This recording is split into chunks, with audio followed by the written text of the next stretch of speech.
creating and sharing your materials. Well, today what I want to talk about basically is my own experience, how I was inspired to start sharing my materials. I know that all of us are material writers because we are teachers. Therefore, we are material writers. So then if you are there doubting about how to share, what to do first, what to do next, well, Amazy is one of the most important places to share. We are here to share things about Amazy, but there are other ways of sharing our material. So I was thinking about the course book, and I was looking for an image that represents my feelings when sticking to a course book. And I feel that it's like a one-way street, that we are like going and wanting to finish the book because we are in a rush, because we need to cover certain vocabulary, certain grammar. We need to comply with parents, to comply with the language school we are teaching at. But there are other ways. And perhaps if we are using a course book, we can also stop for a minute at traffic light and take perhaps a detour and try different things, perhaps supplement your course book, some things that were not covered very well by the course book, some doubts that your students have. So that is the time to start making your own materials. That's probably what you do, of course. So making our own materials has a lot of advantages. And I'm going to mention some of them right now because I'm sure that you agree with me about this. So why should we write materials? First of all, because we want to recycle language and lexis. Sometimes in the course book, we have to continue, we have to go, we don't have time to stop, or the course book doesn't provide you with some good recycling, and you want your students to remember something useful and meaningful for them. So we stop, we take a break from the course book, and we make a lesson plan based on that. That's a good way of starting making our materials as a supplementary resource, right? Another thing that is for me is the most enriching thing in the classroom is emergent language that comes up from our students. They are our resources, the best resources we have in the classroom. So every time something great, interesting comes up and it's not in the course book, what we do? I'm sorry, this is not in the course book. I have to continue, I have to rush. I cannot stop and focus on this. Well, this is our time to take notes of this beautiful emergent language, like any idiom, any other topic that came up. So then we make a lesson plan based on that, and we work on that. Remember, Peter, that you talked about this last class? Well, I made a lesson based on that because I thought it was really useful for you. Because we know that course books are great, are better and better with the passing of time. If we go back when we started learning English, I think that you remember gap filling all the time. So now we have better course books, but anyways, they are not made for our students. Specifically, they're made for a global market, they are made for a local market, but not for our students. So making our own materials is the best we can do for them, of course, because we want to personalize our lessons. We want them to feel we care about them, we represent them in the materials. That's another thing we don't usually have in course books.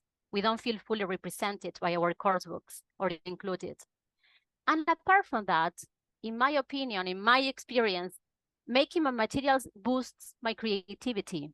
I mean, when I sit down and I start planning, it's, as Julia said in our chat room, in our breakout room, it's for pleasure. And that's something that resonates with me as well. I do it for pleasure, basically. I really enjoy making my materials. I have fun making my materials, and I know they will be fully appreciated, not only by my students, but also by the community, because that's something that I've been doing for a while now. And the best thing that Ola asked, like, I spent 30 minutes making 3 exercises. Well, the good thing is that you can reuse it. You can recycle it. You spent 30 minutes. You think it's a waste of time now, but it's a time investment, because we know that with the passing of time, we will recycle it. We will make a tweak. We will reuse it. And that's the best thing. For me, it's time saving in the long term. Probably you agree with me about that. So when people ask me, where do you get your inspiration from? Probably you can relate to all these ideas I'm going to mention right now. Inspiration can come up from anywhere from our life, looking through the window. Now I look through the window and I can think of an idea for a lesson plan. It can be a picture, you get from a friend on WhatsApp. It can be a picture you see on social media. It can be a picture you took some years ago and suddenly you see it again and you say, wow, I want to talk about memorable times. Anything can be turned into a lesson plan. Can be a piece of news, something that you heard, something that you read, something positive, hopefully, to share with students, because we are surrounded by a lot of bad news, but good news is good to share with students and to make lesson plans out of it. It can be a podcast. Nowadays, we are surrounded by podcasts. So podcasts that are not related to the book, podcasts that are about anything your students love. So you extract a very short part, an excerpt from the podcast, and you use it as a resource for your lesson plan. It can be a song. It can be anything that you can hear, a WhatsApp audio. I was thinking about that. I got a great audio in English. A contact sent it to me, and I asked for permission. Can I use it in my material? Because it's super realistic. I mean, there is nothing more realistic than that. Real communication happening. So it can be about social media. I'm a huge fan and an active user of LinkedIn, and some of you know. And most of my ideas actually come from LinkedIn. People posting, people commenting, people sharing some pop-ups, random pop-ups that I really say, this is good for a lesson plan. A YouTube video, of course. Sometimes ideas come out of a blank page. You sit down, you have nothing in mind, but you start writing something and something beautiful comes up. I mean, it can be no resource at all as a starting point, but it actually is a great lesson plan to use. Or a conversation you have with your friends, with your family, people out of the ELT community, and then those topics are good, or people who work in other areas. I talk to my friends who are working in offices, different areas, and oh, this is interesting for my business English students. Sometimes we conduct a needs analysis, and then we get information from our students, the best resource we have, and we base our curriculum, our syllabus on their interests and needs, but coming from them. So I want to know, I want to read about this, so that's great.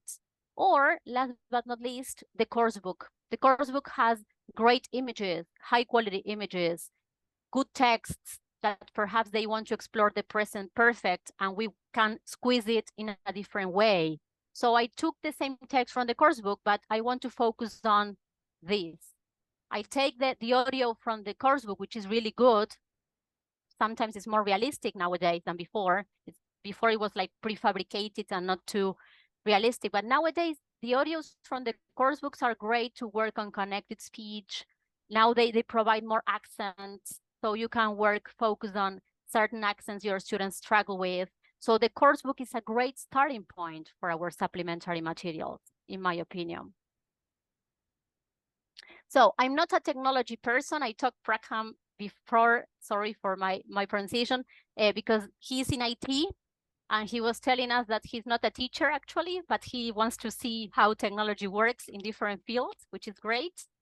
And I told them that I don't like technology. I don't enjoy technology very much, but I found Canva when I was taking my NIL course on materials development in 2020, and I never stopped using it. So it's very simple. As you can see, my worksheets are super simple. There is nothing like, I mean, Adobe InDesign is way better because it's more professional, but it's more time consuming, and you need a lot of experience and expertise to work with it.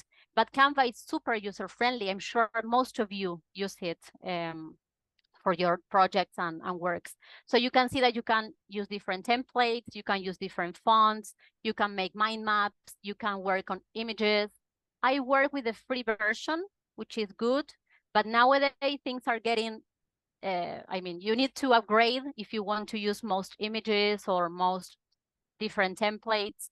Things are getting more complicated when it comes to free stuff nowadays, but still you can use it and you can do great stuff, because in my opinion, the content is more important than the layout. I mean, if you have a neat layout, not very cluttered, It doesn't matter which program you use, as long as you respect white space and different things for learning disabilities. So in my opinion, Canva is a good one to work with. So how can we share our materials? There are different ways in which we can share. I'm gonna tell you my experience. So I started sharing through my website, Wix. I started a free website, but the problem was that the name was too long, the domain. It was like wix.com/SILVINA MASCITTI/EFLCreativeIdeas.com. So I decided to pay for my website. So I'm using Wix nowadays. And I have an upgraded plan. You can also use WordPress. So you can start your own website for free, and you can use it forever with no charge, and you can share your stuff, and then you can complement it with social media, because that's what I did. You start gaining visibility. And then after 3 years, I decided to start monetizing, selling some of my lesson plans. You know, I have more than 100, so I started with a few, trying to see what happens. And I am using PayHip, which is a platform in which you can sell any kind of online content, either PDF files or courses. It's a very complete website. I'm using it only for PDFs for my materials, and I'm linking my website with PayHip. So I am just copying and pasting the link by here and the link, and people can access PayHip and buy them. You can also upload free stuff on PayHip. So you can use it as your website, actually, if you don't want to start a website. You can include freebies and unpaid stuff on the same platform with your name, EFL Creative Ideas in my case. There are other alternatives. Of course, we have Amazy, in which you can share, you can create, you can share. There are a lot of interactive tools. So people who like technology, most of you probably, who like technology and enjoy experimenting with different formats, as Ola said, like you have a wide variety. Sometimes it can be overwhelming, perhaps, but with the passing of time, you get used to it. And I'm sure that you'll get plenty of great creations to share. And the good thing about Amazy is that the community is already created.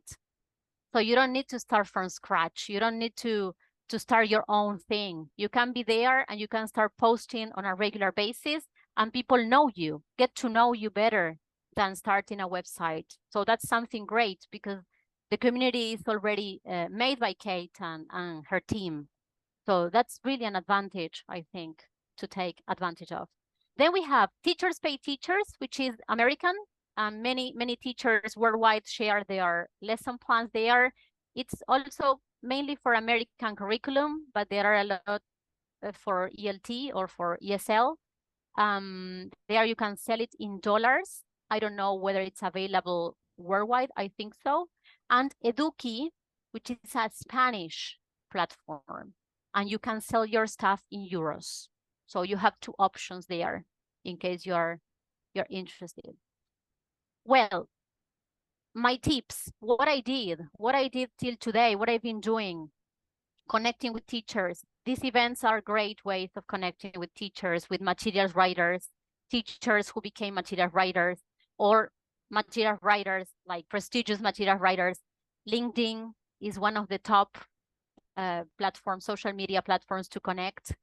Don't be afraid. You have to send the connection. People say, no, but I don't know what to say. I just send connections.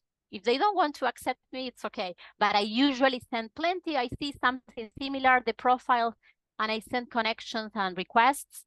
And then I have a lot of contacts. And this is great for opportunities, for job opportunities, and for spreading our materials. If you want to gain visibility, this is great. And Instagram as well. Then, if you want to write for an ELT magazine, they are looking for writers all the time, teachers sharing their lessons, their activities, their tips, anything. Anything is great for visibility. Some bloggers accept guest writers, so perhaps you can look for some of them on social media and, can I write something for you? Can I share my lesson plan with you? Consistency is important. If you start sharing, you have to do it on a regular basis. Otherwise, if you want to gain visibility, you have to work hard on it. at least once a week, or posting ideas, not necessarily a whole lesson plan that takes time. I think that anything is more than welcome, and teachers really appreciate our sense of help, and I think that helping each other is great. Being open to feedback, something that Julia mentioned in our breakout room. Feedback is key when sharing. We have to be open to it. I've been getting messages like, Silvina, these instructions are not clear. Please, I had to explain this exercise again to my students, or there is a mistake, typos, mistakes. I mean, we are human beings. We are not robots. And this happens, and this is great. People reach you out and tell you what is wrong and what is right. Because I get lots of positive messages like, thank you very much, we loved it, I will use it again, and so on. And there is always room for improvement, always. And something I've been doing for a long time now, with occasionally, is writing with somebody else, people from different teaching backgrounds, not from your school, not from your country. Look for people who teach in other countries. Look for teachers who are surrounded by other cultures. The materials you will make will be amazing, will be super enriching, and learning from each other is great to improve our skills and to connect with other colleagues worldwide. So those are my pieces of advice. And then if you want to go in depth in your material writing world, well, there are a lot of books that you probably know about, like Wikipedia Material Writing, which was written by Lindsay Clanfield and John Hughes, Pavilion Publishing, how to write theories, how to write worksheets, how to write exam activities. You have a big series of from ELT teacher to writer.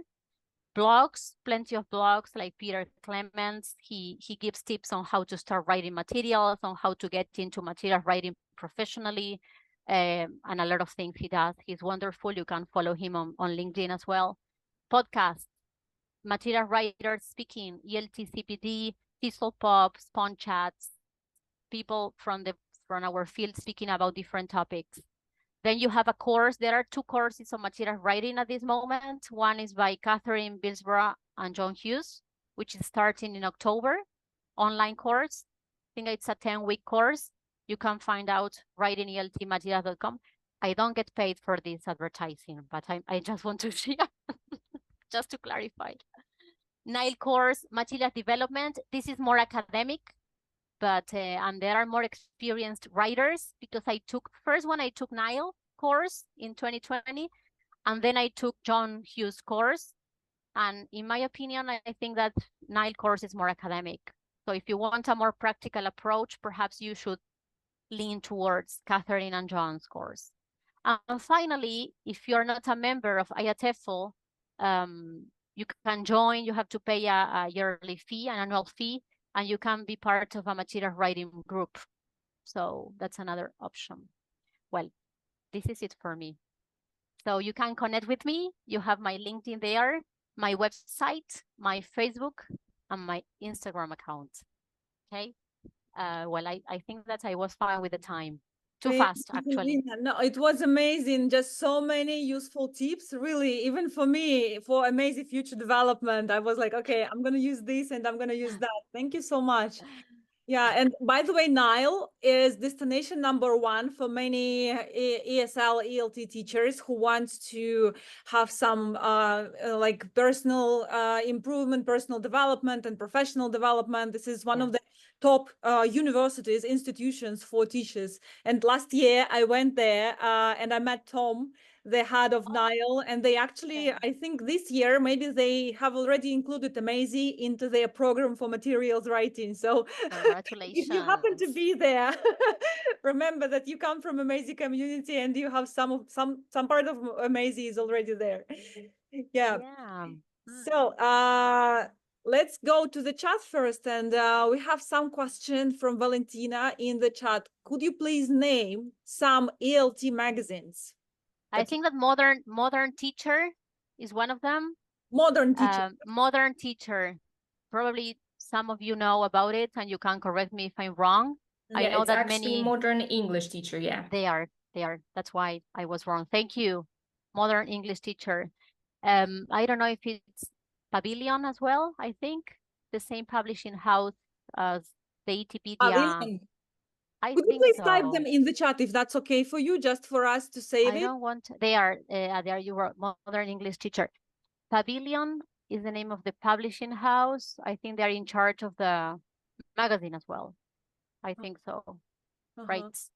That's the only one that comes to mind. Then if I remember, I will go back to the chat. Yeah, Because there is another one that is called Voices, which is Ayateful. I collaborated with them about migrant teachers who move from countries. But I don't know if they share actually lesson plans or ideas, but Voices is from them, right? But I will do some research. That I didn't pay attention to that, right? But well. Anybody has any questions right now? You want to ask anything?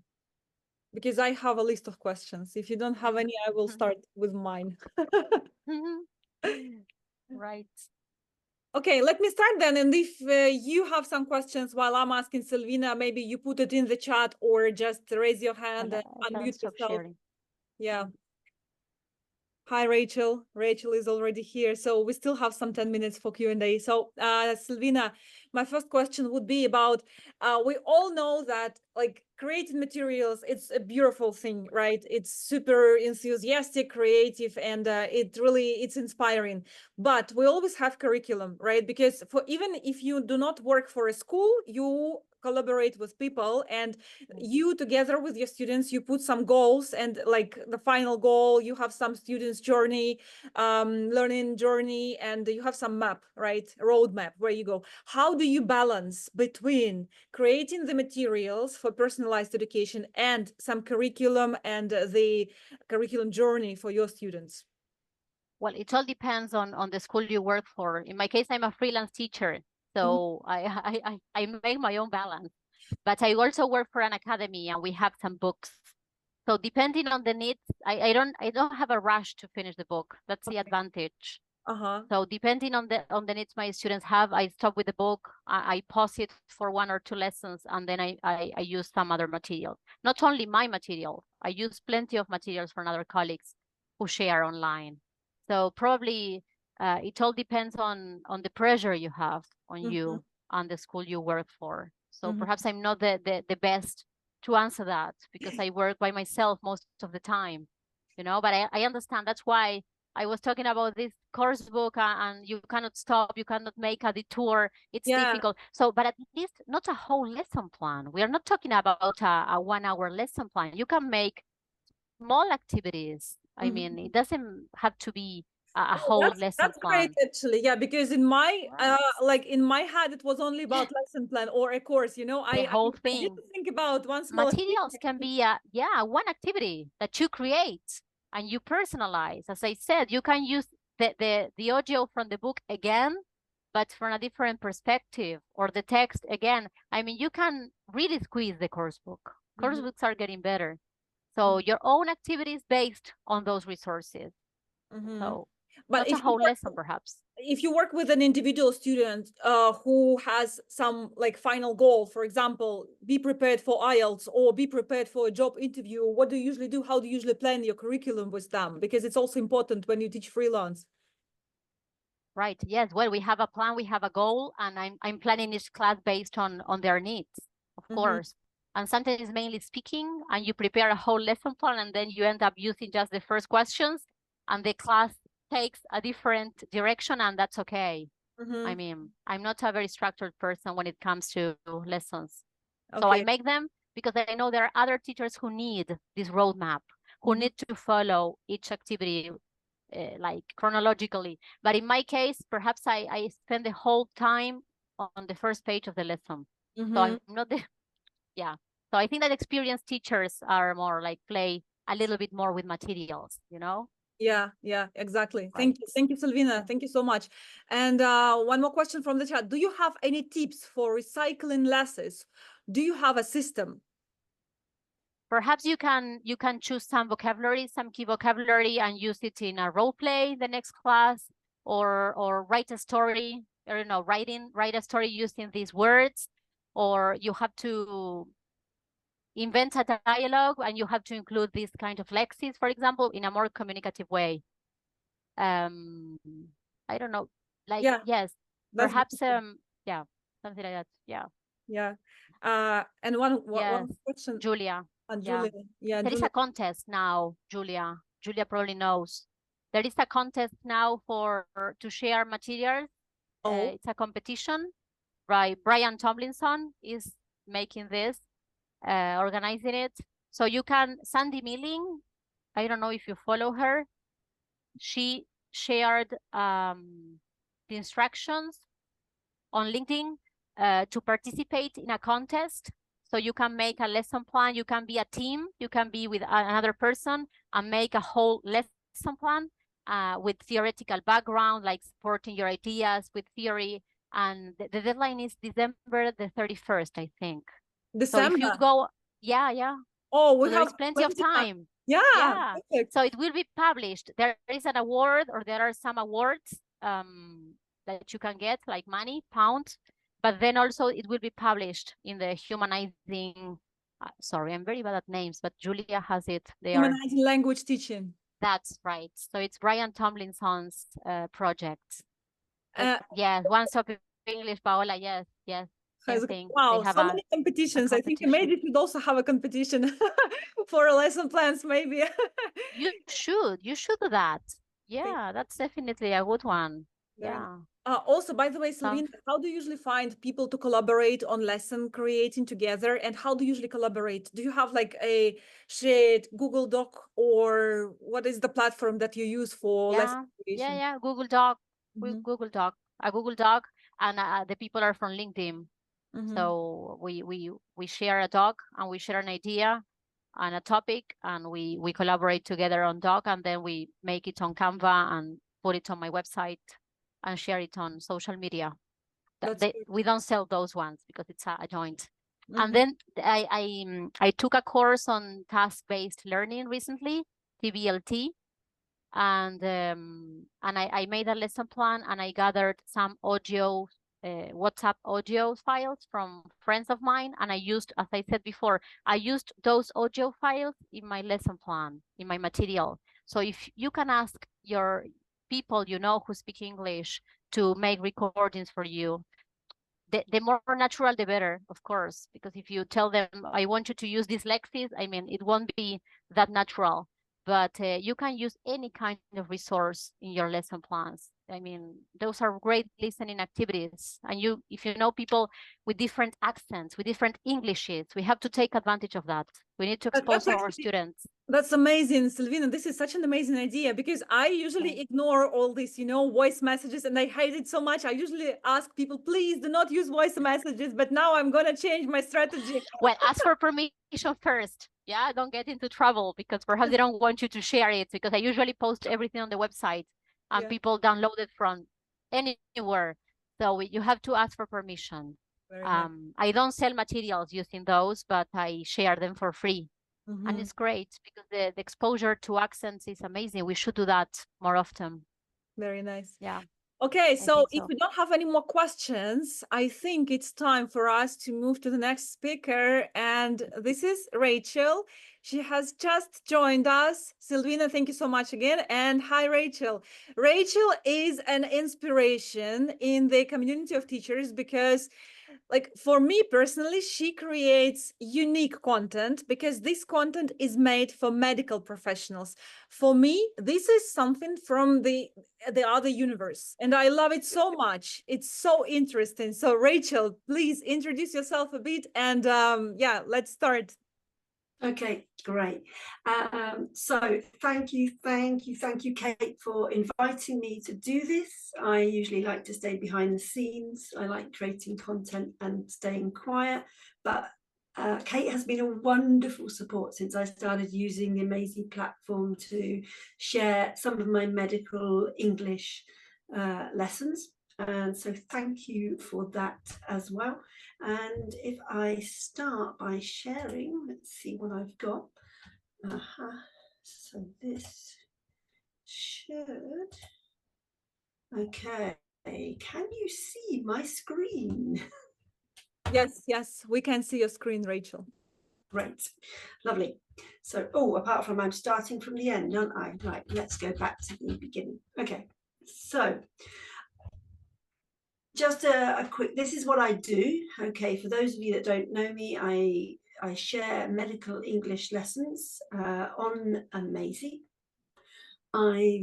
Quick introduction though, I've been teaching medical English now for about 15 years. I moved online in 2020 during the pandemic, like lots of us probably did. And then about 2022, I went full online, gave up my job in a language school and just started teaching medical professionals online.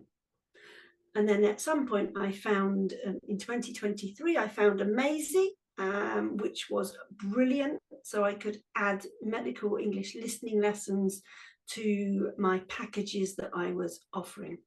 And it's made a real difference to what I'm offering my clients as well. So that's a little bit about me.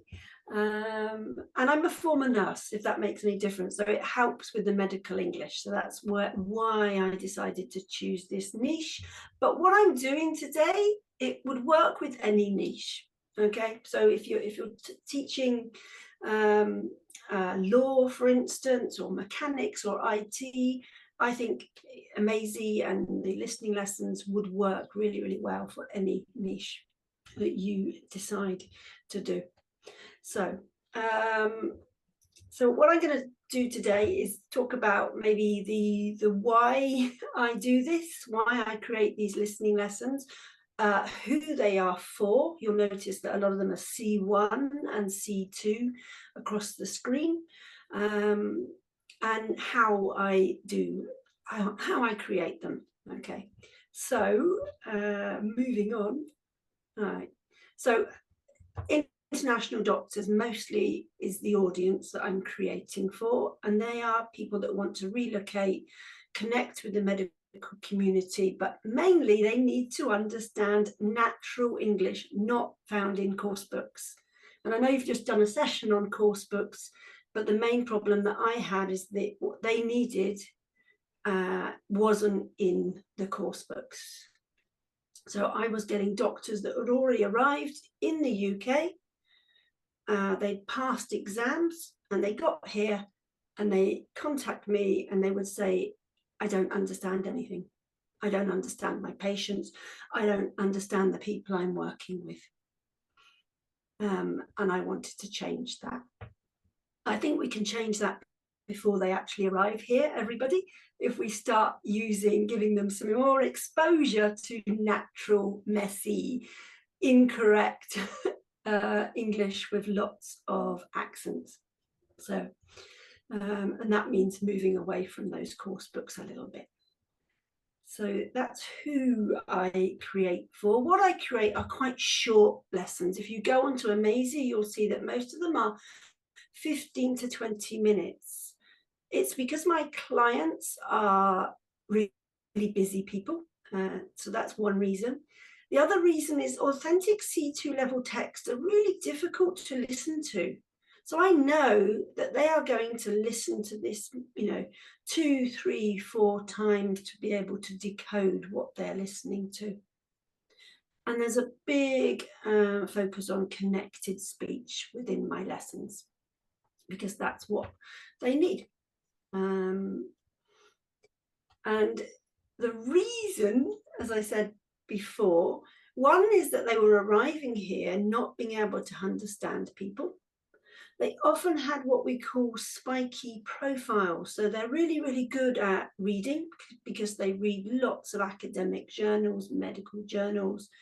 They're okay, they're good at speaking, they can communicate, and they're okay at writing.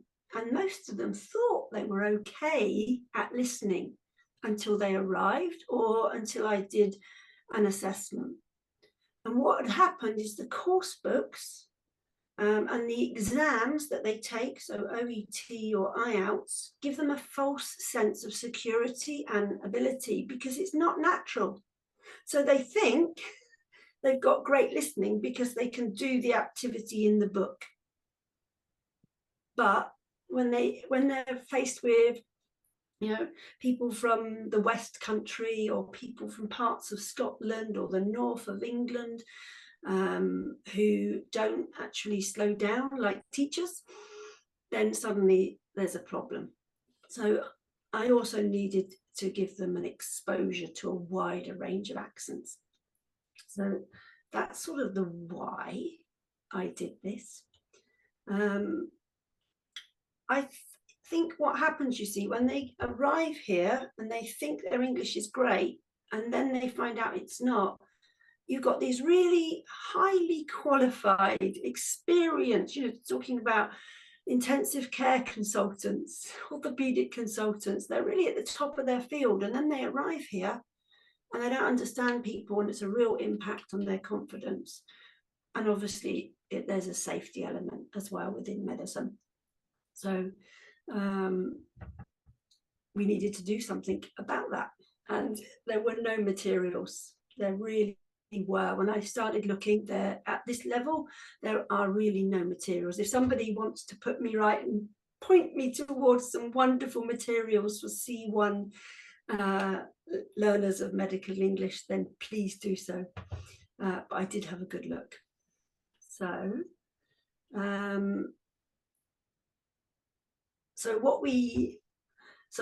so I had to start creating some lessons, and I needed to do that from authentic texts.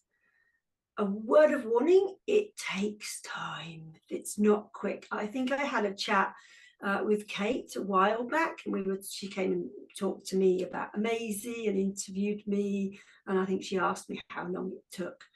I think now it takes me about an hour and a half to 2 hours to make a lesson. And these are 15-minute lessons. It probably took me longer at the start as well. And I think one of the biggest things is finding the text. So this is my checklist of what it takes to create a lesson. So yeah, and finding the text can often take a while, but I do have a bank of places I go to now, and if anybody wants a list, then I'm happy to share that with you. And I might actually share that on LinkedIn tomorrow as well, because that might be quite useful. So then you find your resource, you've got to listen to it, then you've got to find the bits which are going to be useful, so good for decoding, etc. And then you have to go into the technical bit, and I'm going to show you that as well, about how to extract some parts from the authentic text. And then we get a transcription. So I get an automatic transcription. If you do that, you do need to check it. And then I create the lesson on Amazy. Right, should I stop here and ask for any questions? Yeah, let's try. Does anybody have any questions so far? There's a lot of information. Oh, yeah, because I just wanted to comment where at the very beginning of this conference today, we were talking about how much time it usually takes creators to create stuff on Amazy. And then the experience is like 1 hour, 1 hour and a half, maybe 2 hours sometimes at the very beginning when you are not very experienced with the platform. Yeah, but in your case, Rachel, I think because of your niche and because of the audio files you have to edit, you have to find it, identify and work it through, it's much more time, right? It is, definitely. I don't think it's going to get any faster than what I've got it to now. I think it was about 3 hours when I was starting, because I needed to learn to use the platform. And now sorry, have you tried using AI to create audios or to create texts, or you are not a user of AI? Oh, I'm a big user of AI. If anybody goes onto LinkedIn, they'll see all my AI stuff. I'm not sure if it's going to work to create, because I need the authentic listening. So I can't use AI to create the authentic listening. Mm-hmm. You can't upload audio to AI yet to do the transcription. So, but I do use automatic transcription. So I don't sit there and write out word for word what I hear. Mm-hmm. There are, which is useful, and it does make things faster. Mm-hmm. Yeah. So no, the AI, unfortunately, in this element doesn't quite help me, but I'm sure it will in the future. Getting there. I think if I started uploading some of my lessons back to AI and asked it to create some more templates for me, that would be definitely possible. So yeah, that's amazing. So we have a couple of questions from the chat. First question from Fiona: do you ever run into copyright issues using authentic texts?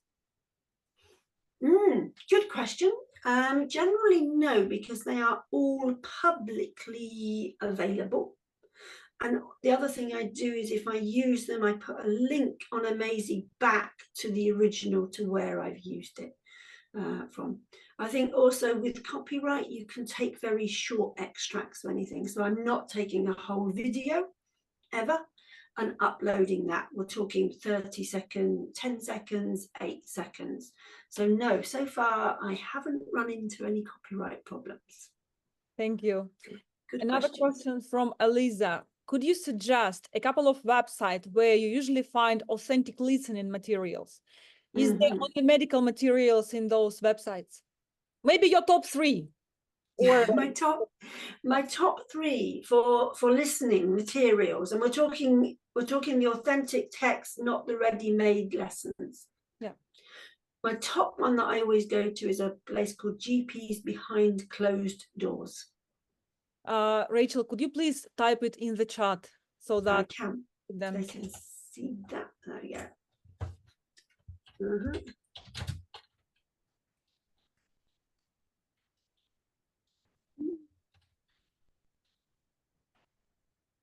I think, can't spell today.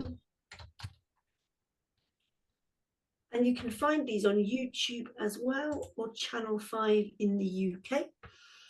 And another one I quite like, so these are that's very much patient-doctor consultations. It's excellent for that. Then the other one I do, you can find it on YouTube, or I think the BBC, is Junior Doctors.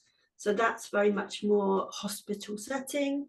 So these are all reality TV type documentaries. And if you're not doing doctors, but you're doing other medical professionals, especially for emergencies, I think there's something called just ambulance. So you get them going out to actual cases on the street. So wow. There are lots though. Sorry? Is it a podcast? No, they are all videos. I've also got quite a few podcasts I've got that I listen to that doctors host, and doctors host other doctors as well.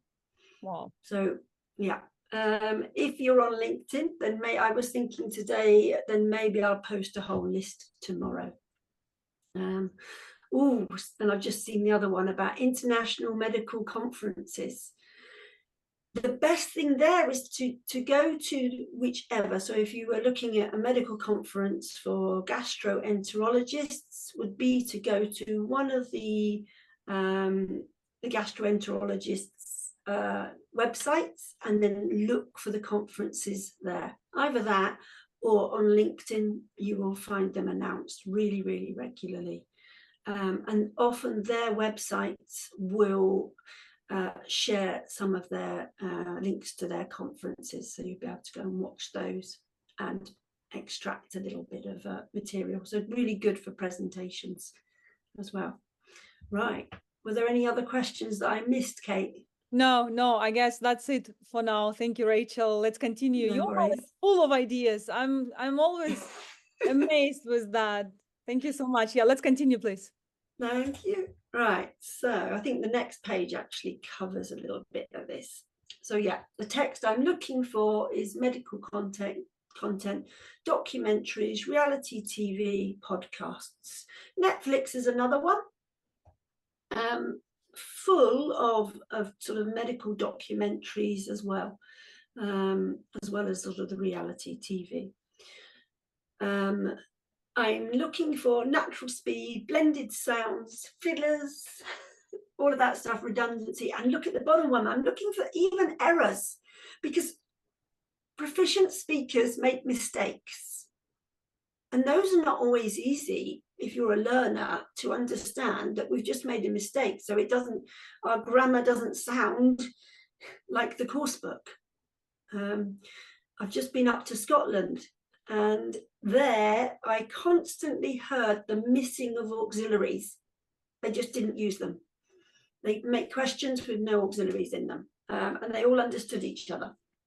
So I'm looking for language that's, I don't know if anybody knows Caldwell, who divides speech into, he's got a metaphor, and he divides speech into greenhouse, garden, and jungle.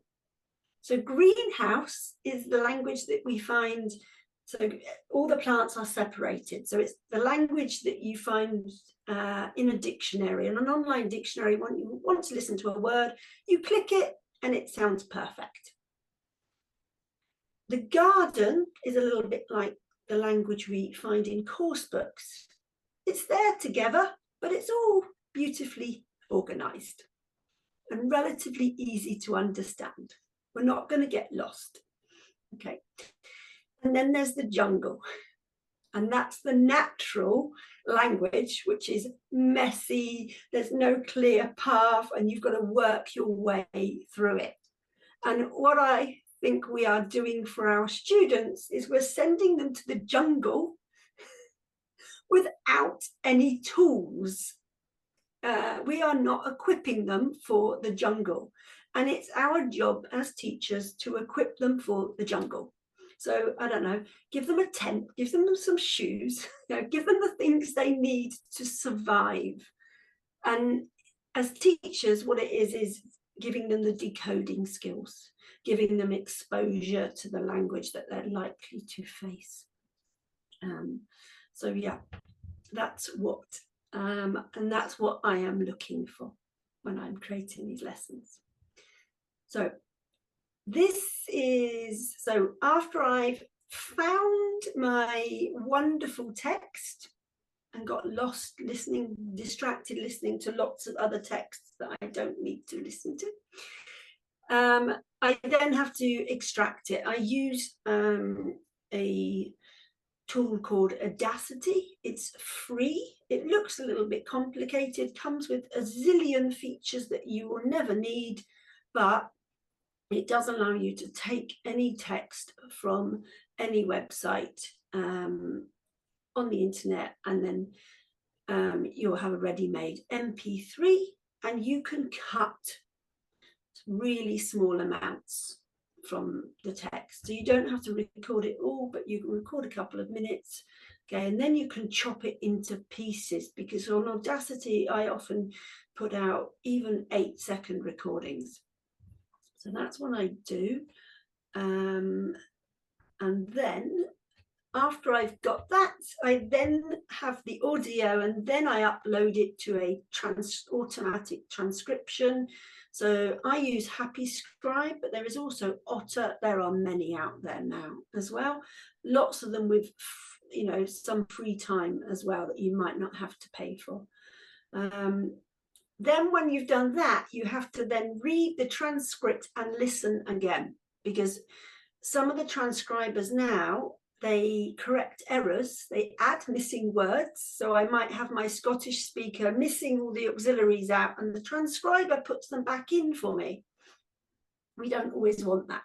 So, and it would, sometimes it changes those sort of contractions of gonna to going to and things like that. So we have to do that. And then I go to Amazy. Right. And I start uploading it. Then my lessons look a little bit like the course book lessons, the things that you've learned on your teaching courses. So I start with that activating schemata, getting to think about what they already know about the topic. Okay, so this is one that I did from a Scottish podcast on lifestyle medicine. And I'll do that. And then what? And then I often give them a tune in, okay? Just so that they get, so no task, that's not course book, and that's not, I know that when I did my original teaching qualification, it was almost like every listening must have a task with it. Well, actually, no, take away the stress, just allow them to tune in, because it's really good for unfamiliar accents. And then I upload the audio and a gap fill. So most of my lessons are based on the good old traditional gap fill, which Amazy does beautifully. It allows you to do 3 different ways of gap fill, if I'm right, Kate, here? Yeah. Yes. Yeah. I tend to use this bottom one, the free input, because then I can choose how many words, and this is where the student has to write down exactly what they can hear. They don't get to choose. There's no multiple choice. But I think the other ones have definitely got their place. This is the one that works well for me. So I upload the audio where it says images and media, and then I create using this free input gaps. And this allows me to do this. Okay, beautiful. I love Amazy for this. It's so simple. So to create these on the text, I just click and it drops down, and it allows me to create a gap. And then the students get to listen, and then they type in their word in the gap. And simple is what works. And I think that's why most of my students really, really liked using Amazy. Even students that never did homework have started using it. They ask me, oh, have I got another lesson yet? So, yeah. And the other beautiful thing is, one, the students get instant feedback. They can see when they're wrong. Okay. So my student here had written something that looks a little bit Spanish in there, definitely not English. And then she gets to see that actually what it said was fungal infection. And this was an orthopedic consultant, so she would have known the words fungal infection. If I'd have said it clearly and slowly, she would have understood this. But in that connected speech, it was lost. Okay. And the other thing is, I get this because I send this to my students. I get to see what they've done, which means that in our lessons, we can then focus on maybe a bit more on that connected speech, okay, and, and really address it. So that's what works for me. And then finally, because then I'll probably have more time for more questions, then I think finally what I also started doing is getting them to reflect, because I want to raise their awareness of where the problem is. Okay, all of these lessons, the very first lesson most of mine get is, I've got one on Amazy, which actually explains connected speech. It explains what happens when we put the vowels and consonants together, explains what happens when we miss out words, just so that it helps them with the decoding. But I think it's really good to occasionally go back and go, right, what is the problem still? And so this student has told me, she's given me her feedback, and she's done that on Amazy as well. And that's it. I think that is it for me. Yes, right. So, Kate, that's okay. It's a quick fly through. Any more questions? And if there's anything other people would like to know, then I can. It'll probably be on LinkedIn this week. Everybody's sending love and gratitude. Yeah, Rachel, really amazing talk. Thank you so much. And this is so unique because, you know, your niche is very, very rare, I would say. I don't know many medical English authors and creators on Amazy, you know, but I know that this field, this area is very, there is a high demand for that, for great creators of medical English materials, because doctors is everything we need to live healthy, wealthy, and healthy, right? And we need this ability to understand each other.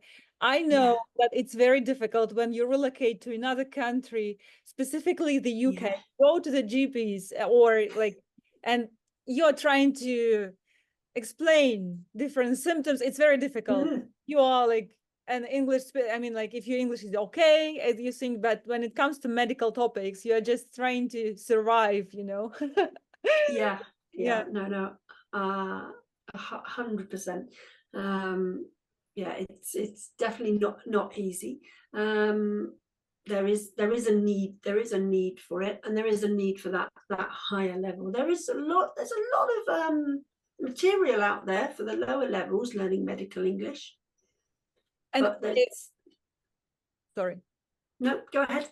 Yeah, I just wanted to say that this part of reflection is truly great, because this is one of the things I see for the first time in lesson plans and materials, where creators try to get some of this safe environment for students, for the learners, just to reflect and to feel safe, to understand their emotions and the experience they're getting through. Because especially, you know, when we have lots of listening experience and this decoding information, we are so nervous, we're so stressed, because you're trying to catch this and you're super stressed. So have you noticed, was there any change in your students' behavior or in the quality of your lessons when you started adding this reflection section in your materials?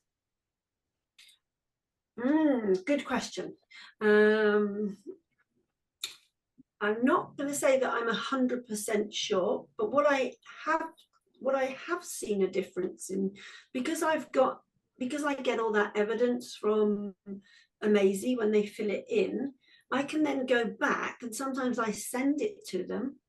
So I can see one from maybe a couple of months ago where they were full of pink, where they didn't get anything. And then I send them one that's more recent, and then we can see all the green. And that just clear color of like, oh, they've got more green. Yeah. It's really, yeah, it's just positive. It just gives them a good feeling. Just helps with that self-esteem, helps them see that they're making progress. Yeah, more motivation for yeah definitely. I mean, I think with the reflection, I think what it does help is we're helping to build some autonomous learners as well, so they're starting to think about it themselves, so that hopefully they don't become, you know, I don't want my learners to be dependent on me. I want them to go out there and fly.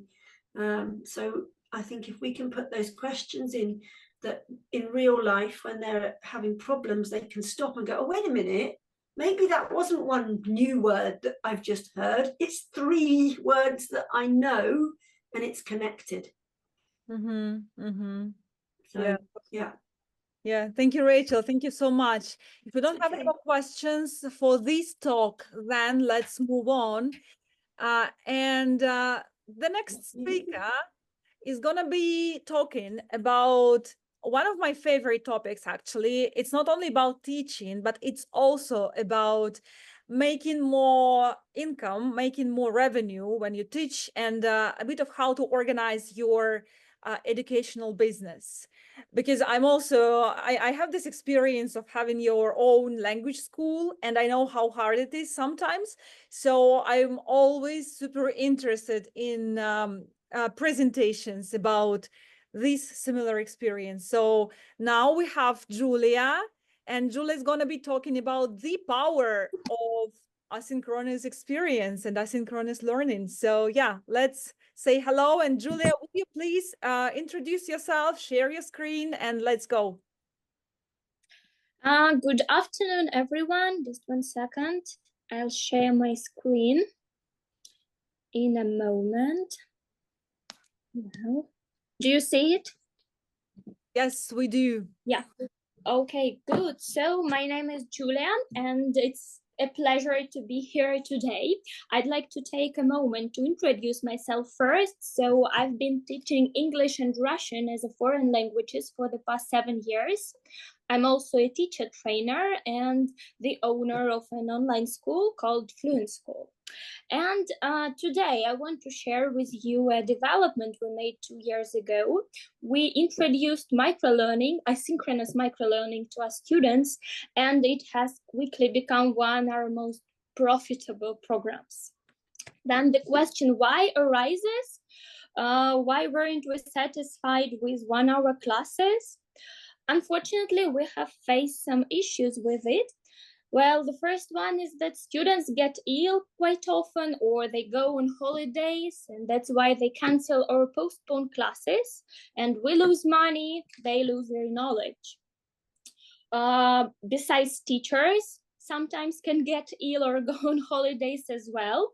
So we had to find substitutes, and it causes some inconveniences, of course. And finally, we were in a constant search for teachers as the number of students grows, and teachers have a limited number of working time slots. So that's why we have decided to introduce this new format. Well, what exactly is asynchronous microlearning? So it is a method that focuses on digesting new information in small units. And unlike traditional classes, microlearning divides lessons into short and engaging parts. And this approach is grounded in cognitive science, which tells us that our brain can only concentrate effectively for about 10 to 20 minutes at a time.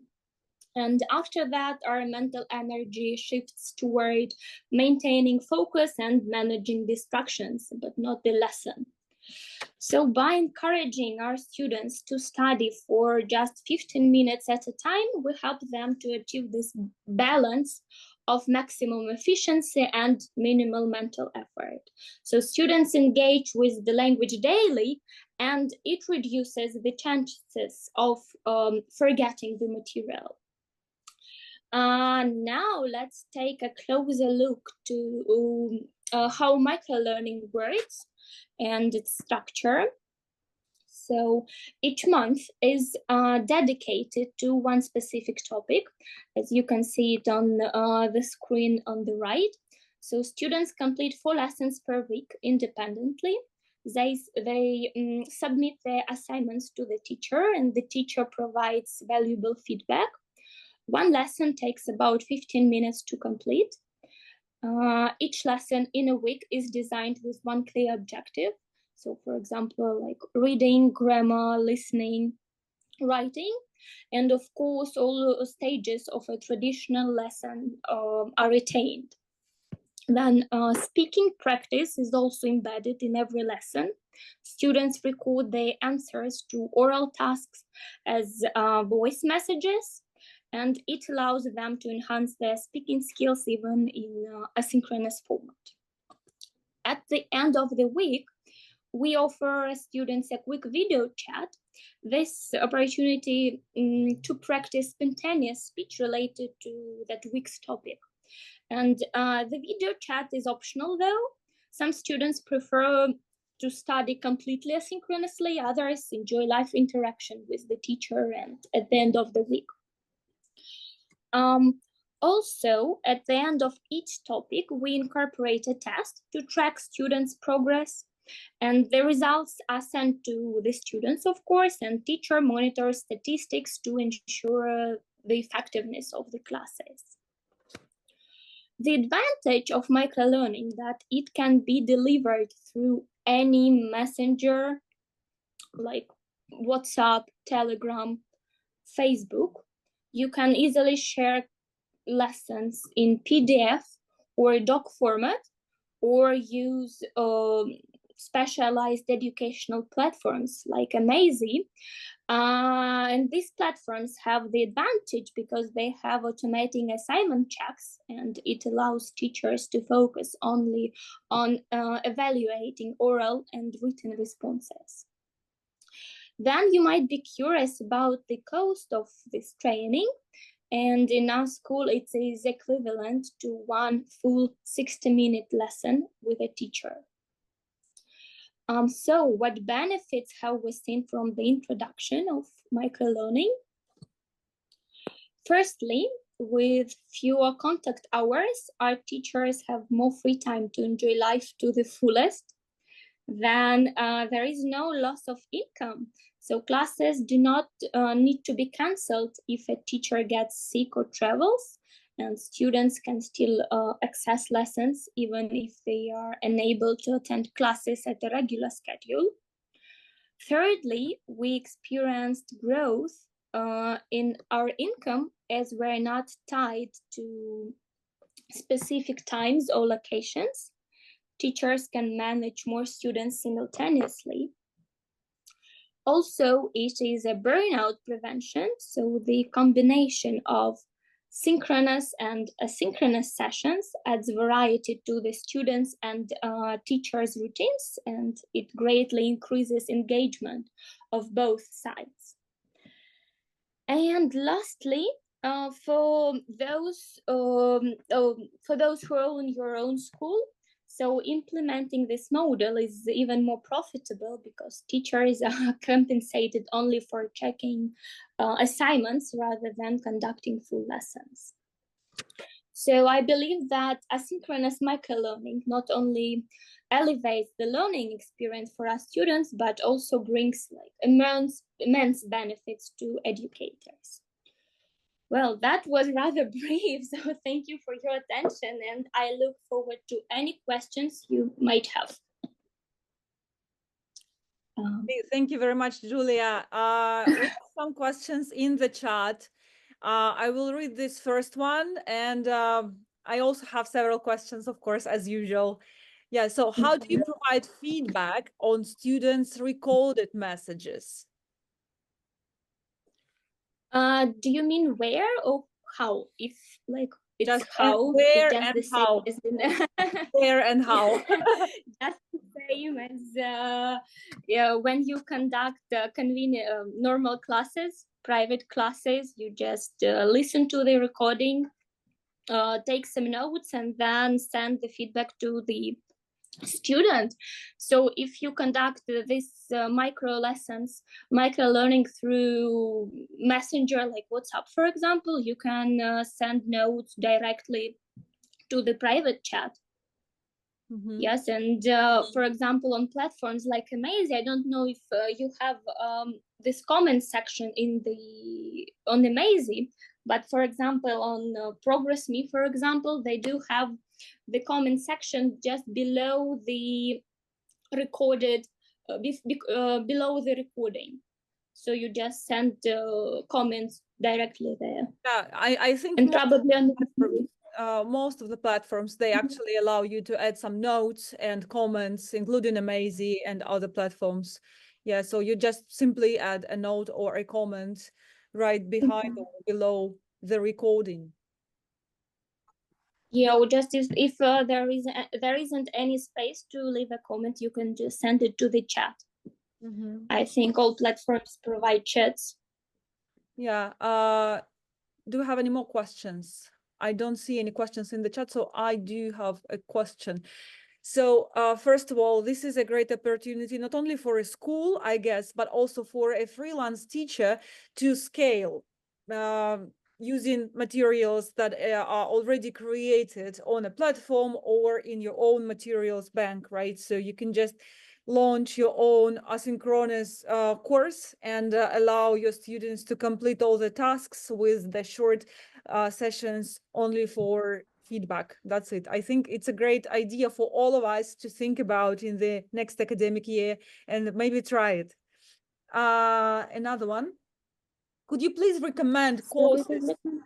Could you please books? Yeah, courses or books on asynchronous learning? Well, as for courses, I have never seen any of them.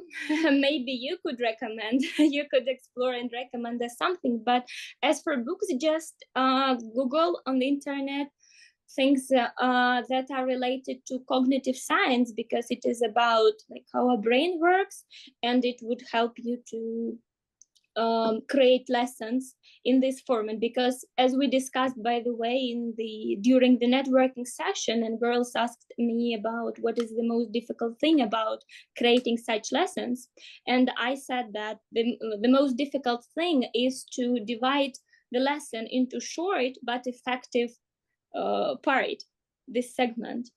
And this like cognitive theory just help you to not to give all information into the lesson. Yeah, we have a comment also for this question. Elena Mutonono runs courses on asynchronous course creation. So if you are interested, just Google her or find her on LinkedIn, and I hope it will give you some insights and you will enjoy the course. Fiona is one of the most active commenters today. I love it. Thank you so much for your for your participation. The next question, I will read it out loud so that everybody could hear that. It seems like you have a lot of asynchronous elements with relatively little face-to-face contact. How do your students feel about this approach compared to a traditional face-to-face format?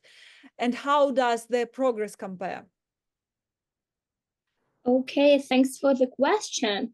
Actually, this is the aim of asynchronous learning, that it should be done asynchronously, because the audience for such lessons is those who don't have time to face-to-face contact, face-to-face lessons, people who are busy with work and studies. And of course, this format is not for everyone. But those who like this approach, then they feel more comfortable than face-to-face format. Well, for many reasons, because some of them don't have time, or the others just don't want to, just shy enough, or they don't want to appear, sit in front of the camera and talk to the teacher. They prefer just lay on the bed and complete the tasks. And how does their progress compare? Well, actually, if the student does all the tasks consistently, and is disciplined enough not to skip the days or the weeks, then the progress is like enormous, because the student develops this habit of studying English every day and devoting like even 15 or 20 minutes each day.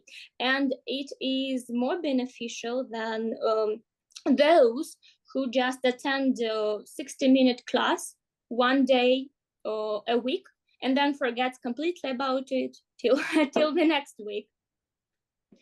So, but of course, this format is not for for everyone. You should be disciplined, very disciplined and motivated. And Julia, do you... Well, I hope I answered. Yeah, sorry, I have an additional question to this one.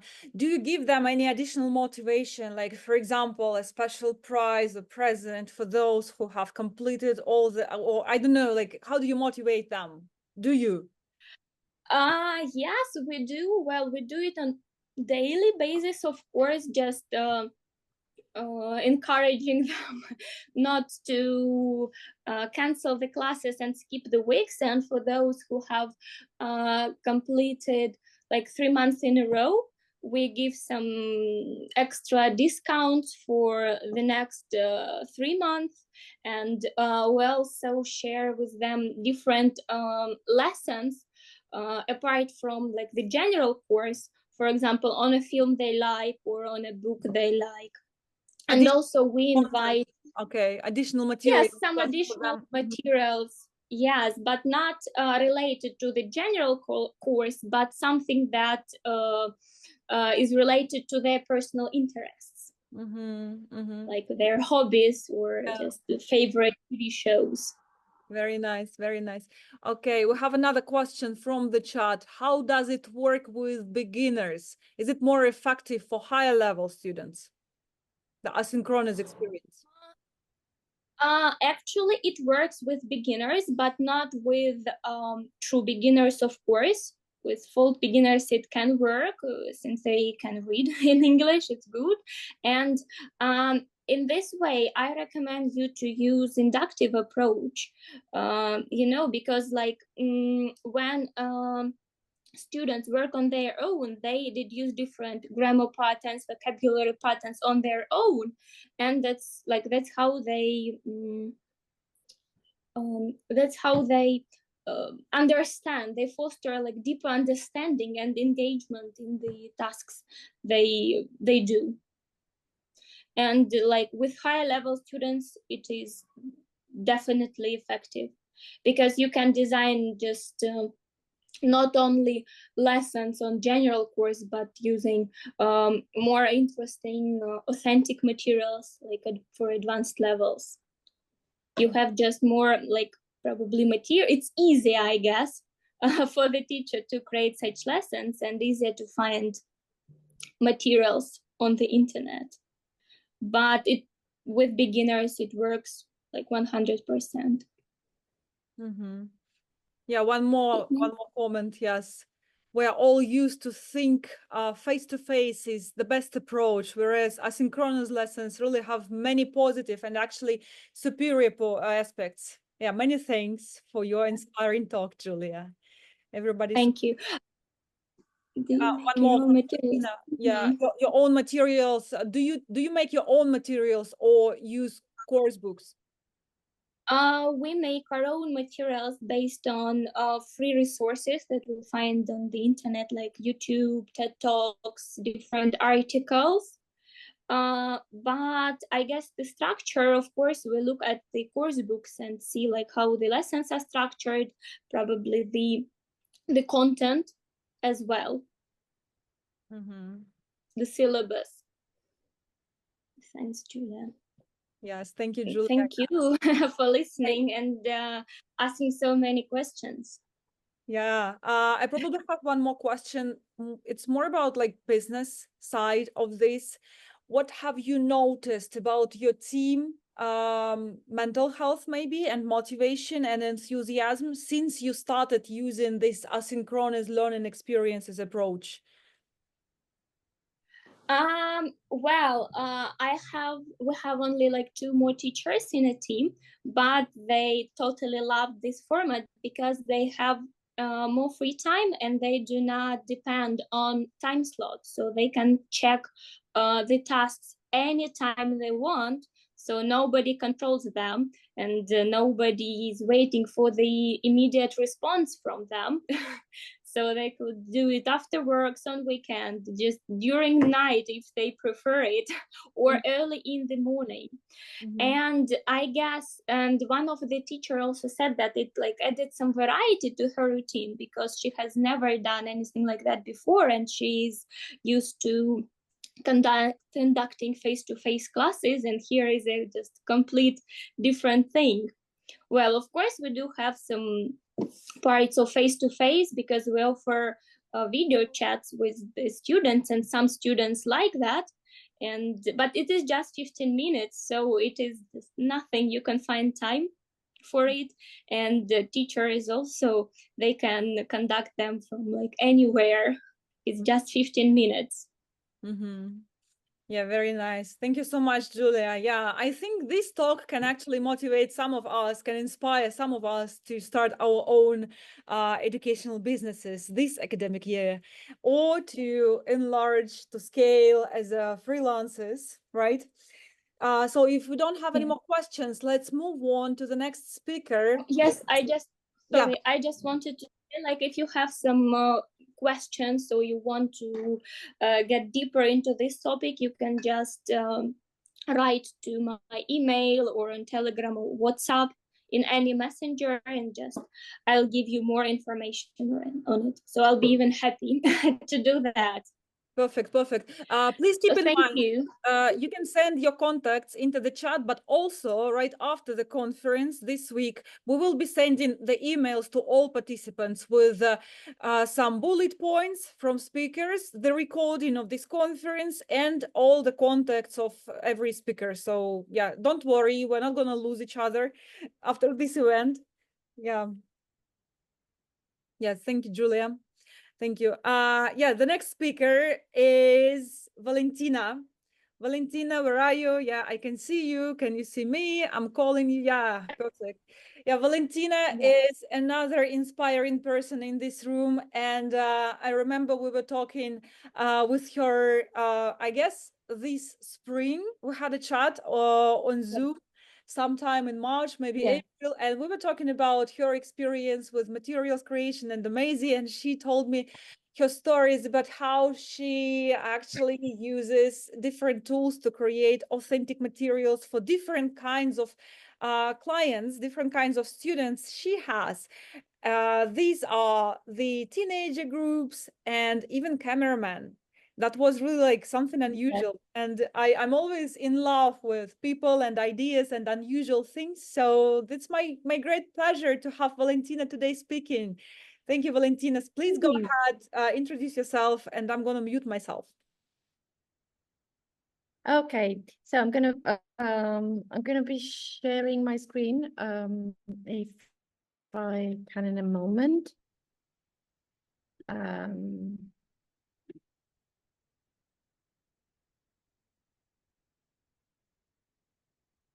don't know if you can share your screen. Apparently I can't share my screen. Sorry. Yeah. It's okay. Take your time. Oh God. Just a second. It's okay. Yeah, no worries. Every time some like when English is right, it's okay. Yeah, I had to use I had a little bit of change of plan and I had to borrow my husband's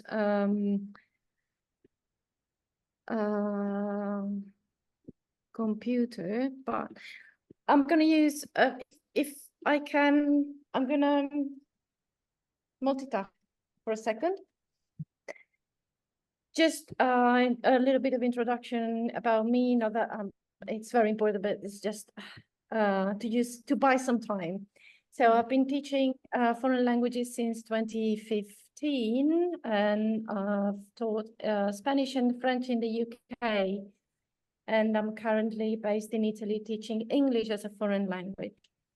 So what I found, I thought today I'm going to share some, I'm going to share tools that I use to create my resources. And as you will see from my slide that will come up in a second, the list is long and I overplanned as usual. So I decided to make some painful decisions and to focus on only some of them, and which are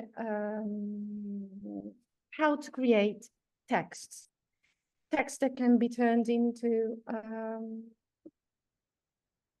reading activities, or text that can be turned into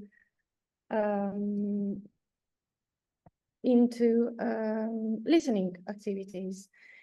So the reason why texts for me are so important is because they represent a kind of the starting point of my lessons. They represent the modeling stage of what I've learned, that is called an approach that is called EPI. Maybe some of you is familiar with that. It stands for extensive processing instruction, and it was introduced by Gianfranco Conti, and it's basically before students are able to produce spontaneous talk, they need to be exposed to a lot of comprehensible input that comes from different sources, can be reading, can be listening. So I'm very sorry for the delay. I'm gonna be online in a second with my presentation. Perfect. It's okay, Valentina. No worries. Yeah, when today, actually, before the conference started and I was preparing everything, you know, also a bit in a rush, a bit nervous, like all of us when we start something new. And I had tea, a cup of tea next to my laptop. Can you imagine? In a second, Oh no. tea was on my laptop, but it's okay.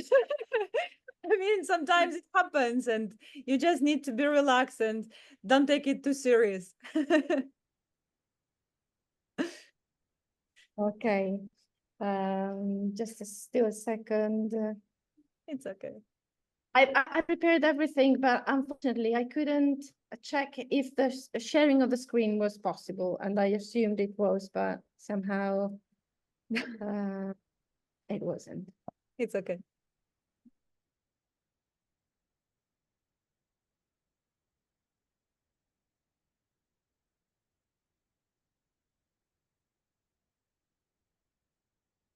Okay. So I think we need to mute it. Your second one. Yeah. Here I am.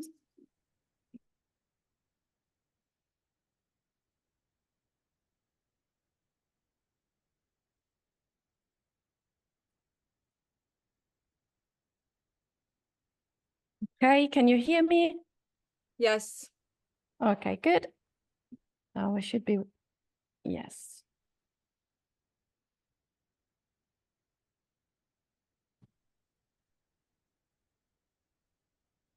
So,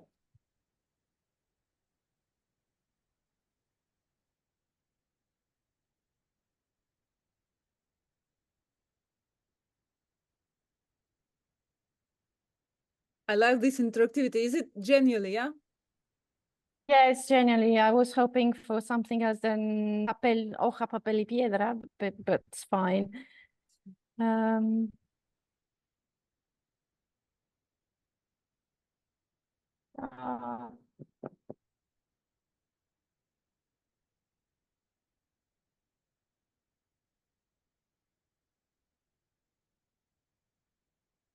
There you go.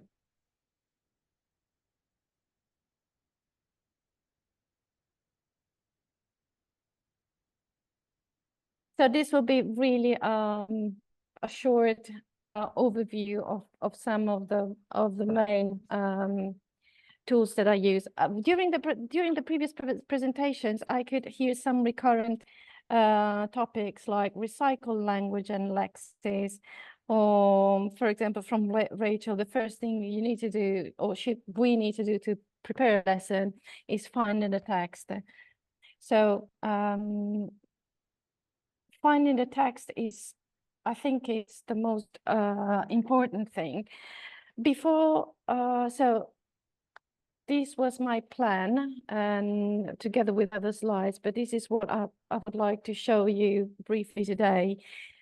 To begin with, I think we are talking about AI tools, so artificial intelligence tools. What I'm going to share is basically there are free tools. There is the pro version that is a paying one, but I'm not paying for any of these, and I'm able to use them on a daily basis. But what we need to keep in mind always is that the result of what the AI tool give us, its result depends very much on what we ask the machine. I'll give you an example. For example, for ChatGPT, which is the one I use the most. I may use a variety of them to create resources, but then I go to ChatGPT and to refine my final results somehow. So we need to be specific, we need to give a context, we need to break down the complex requests. We can't put everything in one prompt. And at times we need to provide examples and templates in order to have what we want. So an example of what I did, there are two examples actually. In one example, I asked ChatGPT to give me write my work for the whole semester, actually for the whole year. We still need to we still need to put the hours in, because we still need to put our effort in writing the things, but I told ChatGPT a very, very, very specific request like this. It's quite long, as you can see. You are a teacher of English as a foreign language in an Italian secondary school. You're going to meet a new class of first year where students are supposed to have an A2 level of English. You need to prepare a scheme of work based on your research and memory. And then I explained what the research is about, and I will show you how I did it, because there is another tool which is called Perplexity, which for us teachers is very good, and it allows you to focus on specific research, and it gives you references and what you need.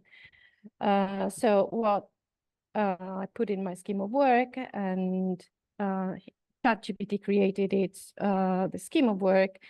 And at the end of I had to tweak the result a little bit. And then I asked him, look, I need, this is, I gave it some other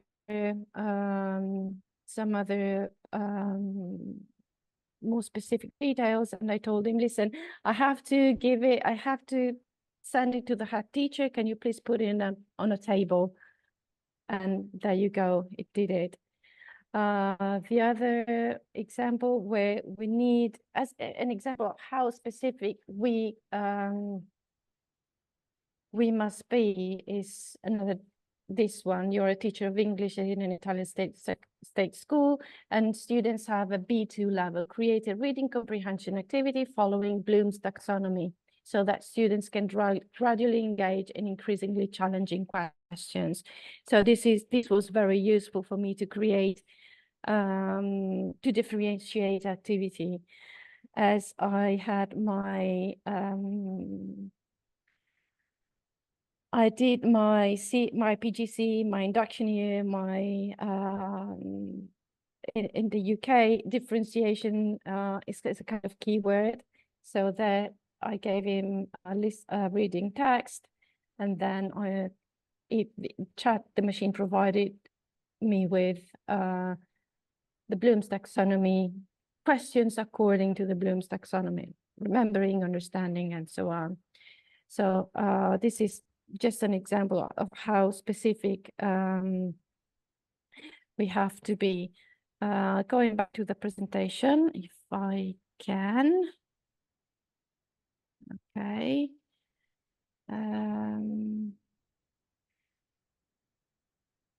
Yeah. So creating text. I don't know if any of you have heard about brisk teaching. So brisk teaching is a Google Chrome extension that it's free. It's both free and paying, but most of its tools are free. And you add it to the extension. I don't know if you can see my little arrow up in the screen. We can see and it. We can see it. Okay, what does it do? It helps us finding, leveling the reading material for our students. In fact, one of the questions I asked the other colleague online during the icebreaking activity was, what is the most difficult thing that when you create material, when you create resources? And sometimes it's this. We can find wonderful text, songs, but the level is either too high or too low. And Brisk does that. It gives us, it adjusts the level of the reading according to what we want. Then we can give feedback, and we can create quizzes and presentation. You can do loads of other things, but we don't really have time. I'm going to show you what does brisk teaching looks like. So you open any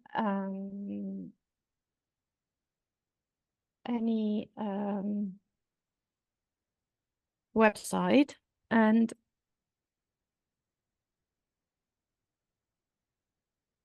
Okay.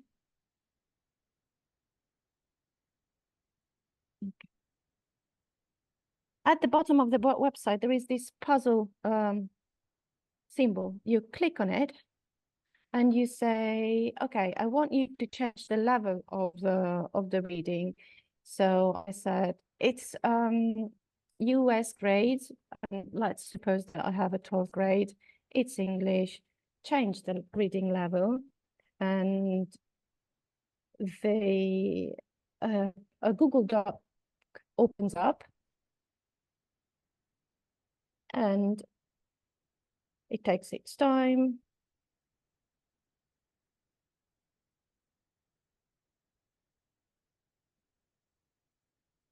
This is an article that it was on the BBC some time ago and I used in class.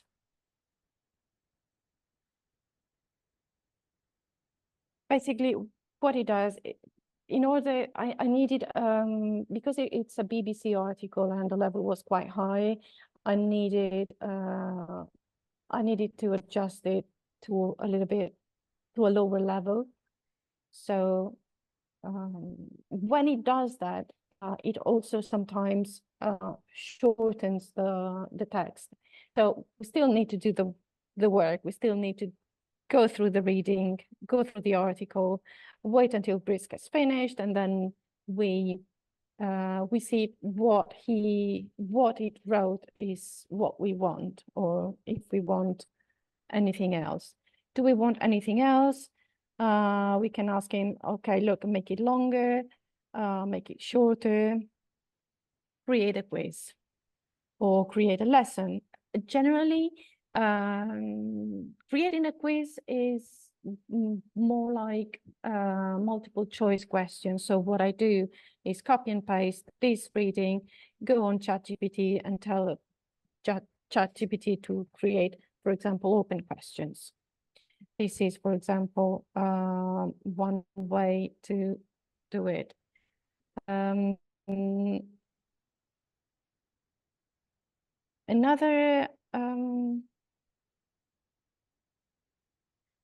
option, if you have, if you're interested on, if you need to present a topic, a specific topic, you can ask Brisk to do a presentation for you. What does it look like?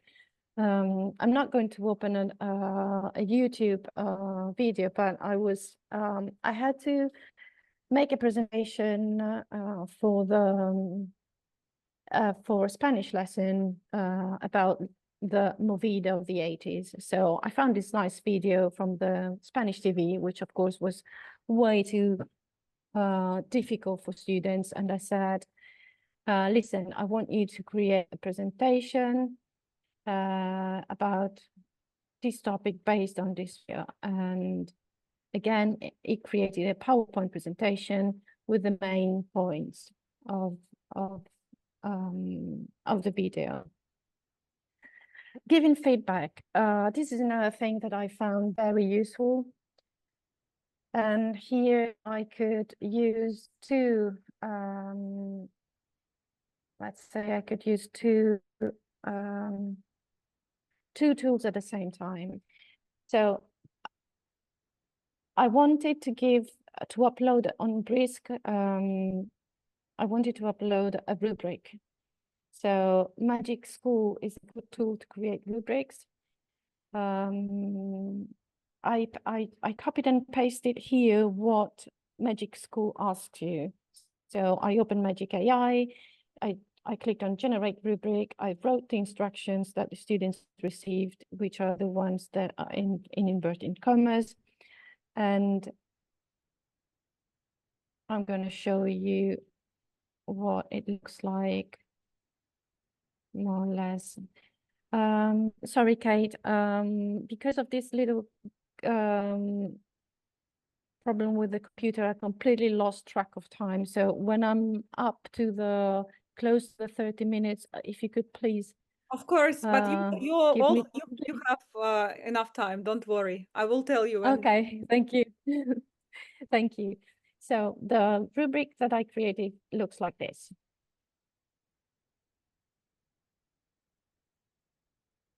I gave him some criteria and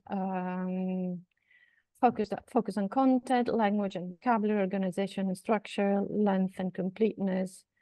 Sorry, mechanic and convention wasn't this one. Sorry, I deleted the last one. This is the original that I tweaked.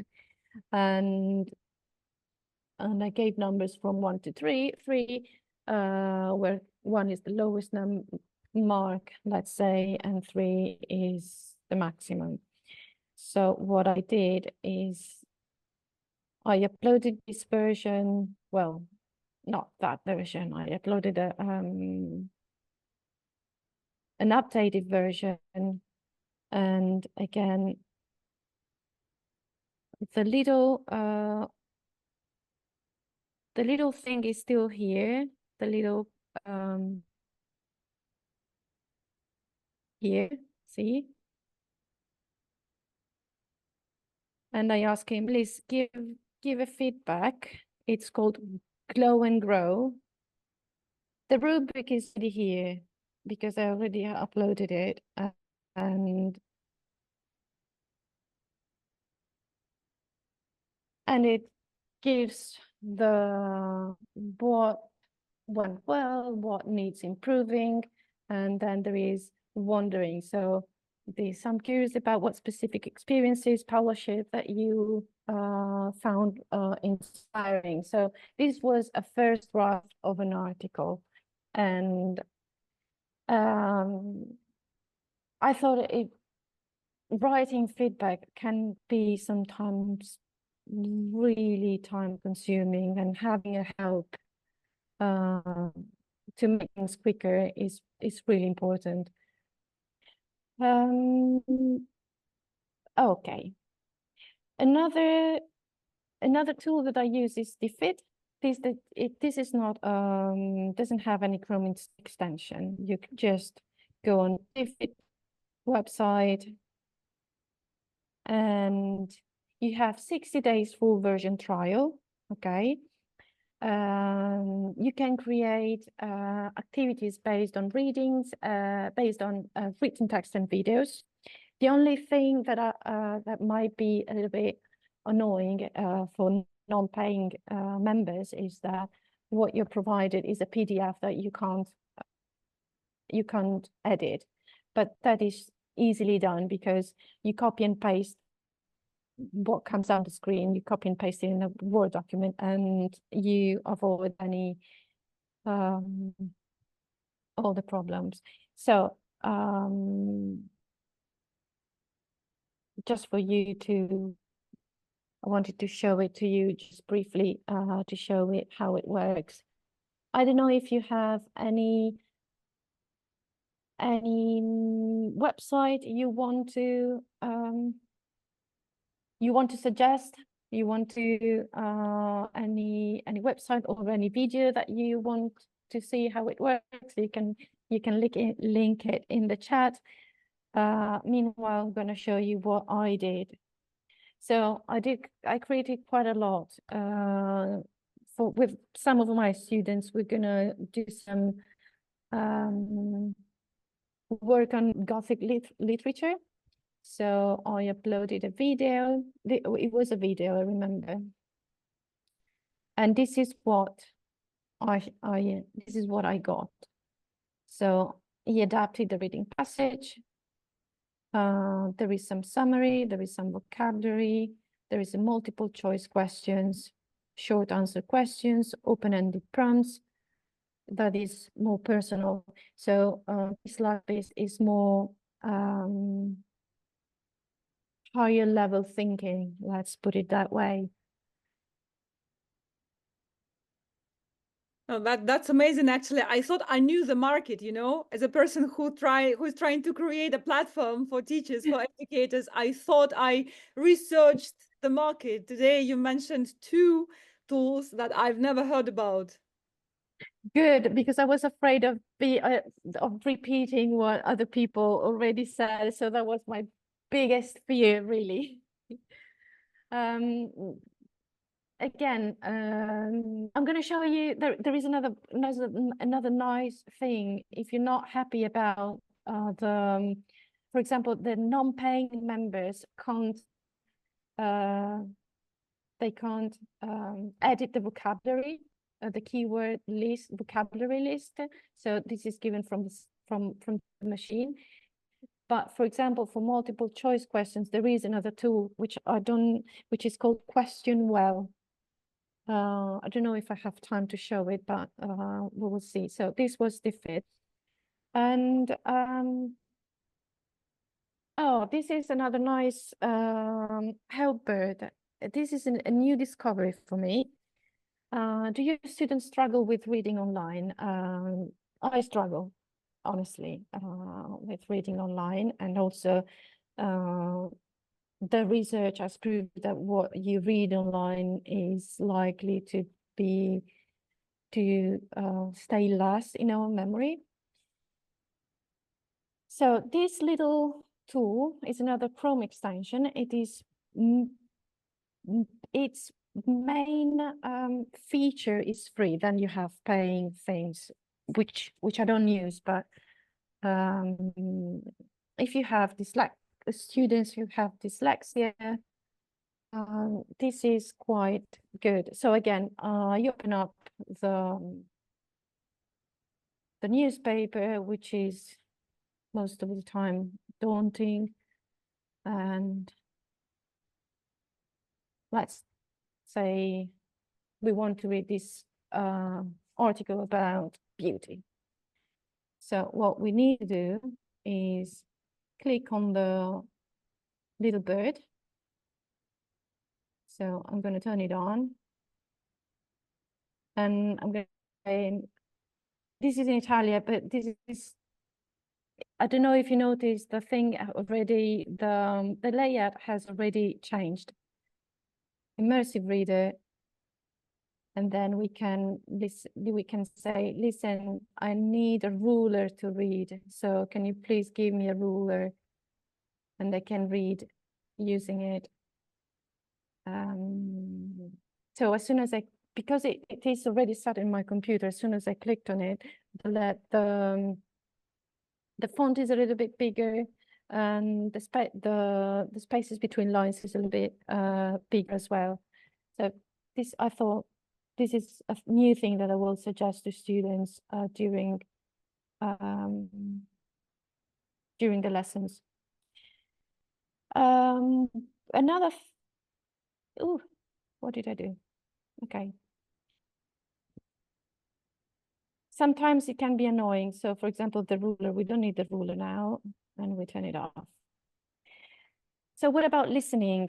Listening, I also have ideas for readings if I have time. So what kind of activities can we do for reading? Because as I said, the kind of text that uses modeling, reading or listening, is, as the word said, modeling. So the activities that go with it don't necessarily fit into the comprehension activities that we are used to. So there might be an activity based on narrow readings, but I'm going to tell you about it if we have some time later.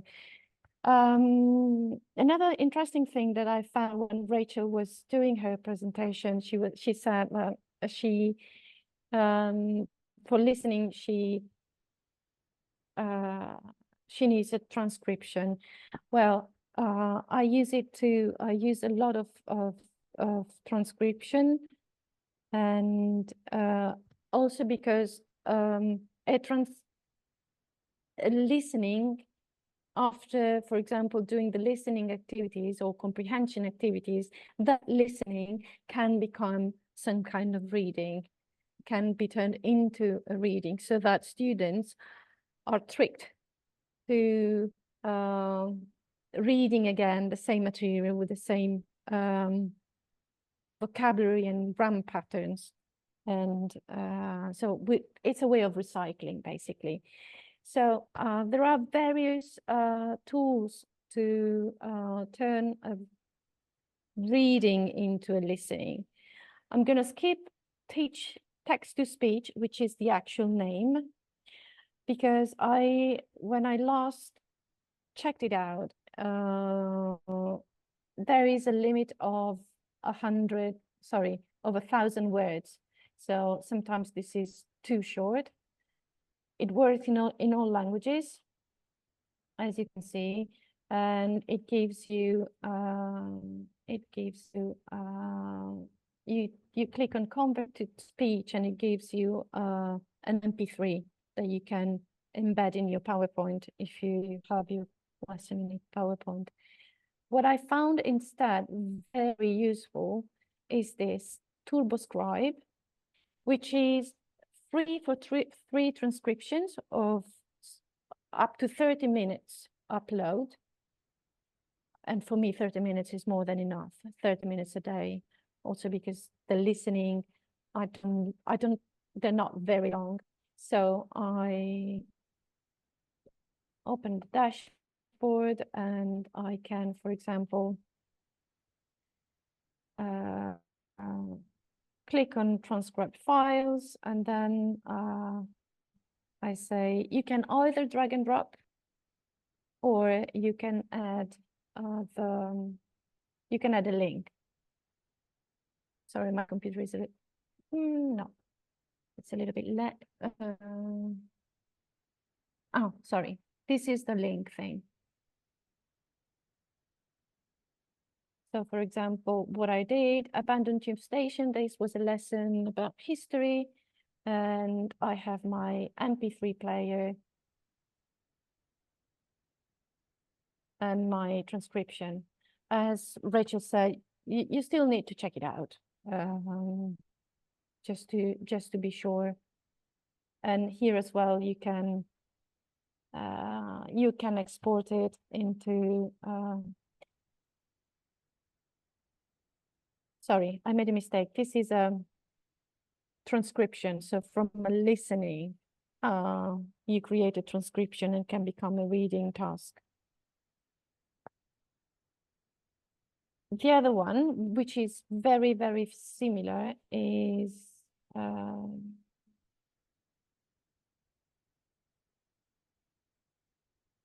Love Voice. Very similar, and I'm not going to open it because it's really, really the same. It has a word limit, but it's really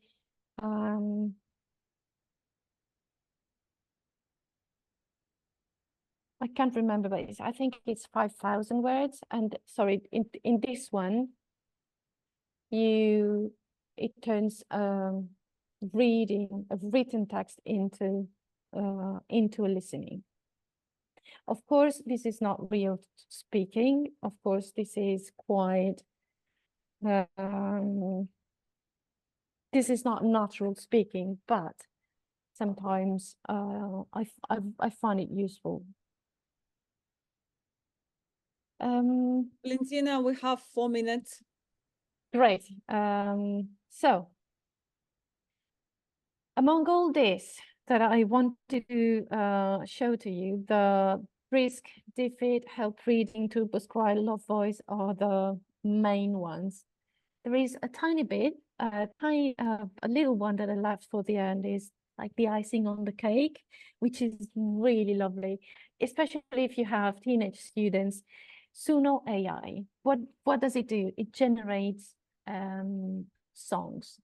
So again, I put in a ChatGPT my request. It was for a Spanish lesson. So you're a teacher of Spanish as a foreign language, and you're using Suno AI to create a catchy song for students who are learning the daily routine in Spanish. This was mainly aimed at British students, and write the lyrics of a song in Spanish that include the following words: me despierto, echo la siesta, de puta madre. I decided to put de puta madre just to address some misconceptions, because it is actually, it means cool, fantastic, terrific, el almuerzo, and so on. So what came out, I put it in here, he put the lyrics down, and this is the song.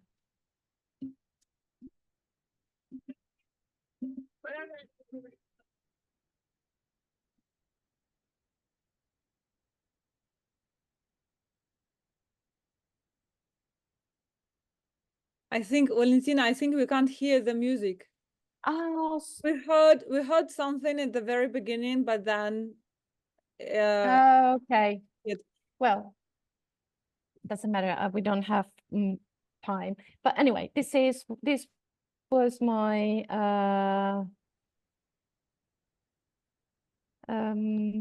now if I can go back to my presentation. but that's great. I actually never seen anything like that. An AI tool that creates songs. That's amazing. Good. Well, yeah, that's it. I could see there was at least there were two of my colleagues in the room, and just to tell them there will be a course at school split into 12 hours, and we're going to look at all of these tools. So I know that this was quite rushed, but anyway, good. That was all for me. That's very nice, Valentina. Thank you so much. And that was like really a lot of tools. I'm going to put each tool in the emails. I'm going to send every participant of this conference later this week. And yeah, that's a lot of new stuff, actually. Thank you so much. That's really deep. We have one question from the chat. How much do you proofread when using AI for lesson preparation? Maybe in percentage or in time, or how much energy? I unfortunately I didn't. It's quite difficult to put it in time, but I pretty much because I'm never really 100% happy about what I receive. So there is always the final tweak. There is always the final, you know, I'm going to delete that. I'm going to add this because this word, we have done this word, we've done this expression, we've studied this chunk of language. So I want them. It's all about recycling. So I wouldn't know how to answer that question really, but there is a lot of proofreading, and especially if I ask AI to produce a reading about a topic, can be historical, can be literature, and you always need to make sure that AI doesn't hallucinate, and that happens. So if you ask ChatGPT what you need to do, the ChatGPT will tell you that you need to read it. I guess actually, Valentina, today you gave us a very important point about using ChatGPT, especially the new version and the free version, right? Because the free version gives you the limited number of times when you can send some prompts and get something from ChatGPT latest version. What you need to do is to give the more details, as many details as possible, right? The more details you give, the better reply from ChatGPT you get. But also, you save time when you give the full and huge prompt, because you are limiting your prompts, right? And sometimes you only need to give it the hugest prompt once a day, and it gives you everything you need just in one message, and that's all. Yeah, and it also remembers what you want. It always it also remembers the previous task. So after a while, it's a little bit scary sometimes, but I find it sometimes for creating lesson, it gives me some freedom, really, freedom from the textbook. Because as we were saying, the textbook gives you reading, some comprehension question, then they ditch the text and they move on to another one. Whereas we need to repeat and recycle language as much as we can. Yeah, that's true. Yeah, if we don't have any more questions, let's move on to the next speaker. Right. Thank you, Valentina, so much. It was very, very nice. Thank you for sharing your insights. So the next inspiring teacher today that is going to talk is Daria RAIMBEKOVA, and her presentation is about the visual beauty as much as it can be, because Daria creates amazing lesson plans based on interactive board MIRO. Some of you maybe heard about that, but some of you maybe not, because actually MIRO or MIRO, as some of colleagues from different countries can pronounce it, is a very popular collaborative tool. It is not meant to be for educators specifically, but it is used a lot in educator communities from all over the world. So today Daria will share her own vision and insights on how to use this tool. Thank you, Daria. Please go ahead, introduce yourself and share your screen, and I'm going to mute myself. Okay, thank you so much. Yeah, I actually wanted to ask, I would really appreciate it if you drop a plus in the chat, if you actually use MIRO, or if you have tried using it. I just want to know how many of you are acquainted with the platform in and of itself. All right, okay, at least 2 people, great. All right, so I'm gonna share my screen with you as promised. Yeah, give me a little. Yeah, can you see that? Yes, yeah? we can. Oh, okay, just checking. All right, so as Katya has just said, my name is Daria. I'm an EFL teacher and I'm also a materials designer. So today I'm gonna talk about lesson design. I'm gonna be focusing on MIRO because this is the tool that I use for my work. But actually, those tips and principles, they are applicable to other platforms as well. You can use them for Google Slides, Jamboard, for some other online interactive boards. So I do hope that this will come in handy. So a couple of words about myself before we set off. I used to be an ADOS, and currently I am a freelance teacher working online, and I work with teachers only, teaching them English in groups. Yeah, so I have courses based on authentic materials. I use COURSEBOOKs, so it's a mishmash of things. Yeah, and I also help teachers with MIRO to get to grips with this platform. I record some online webinars, I give consultations, and I blog a lot about it on my channel on Telegram. So when it comes to talking about design, content cannot be left out. Yeah, we have to mention content as well. And this is where teachers' opinions are very often not aligned with each other.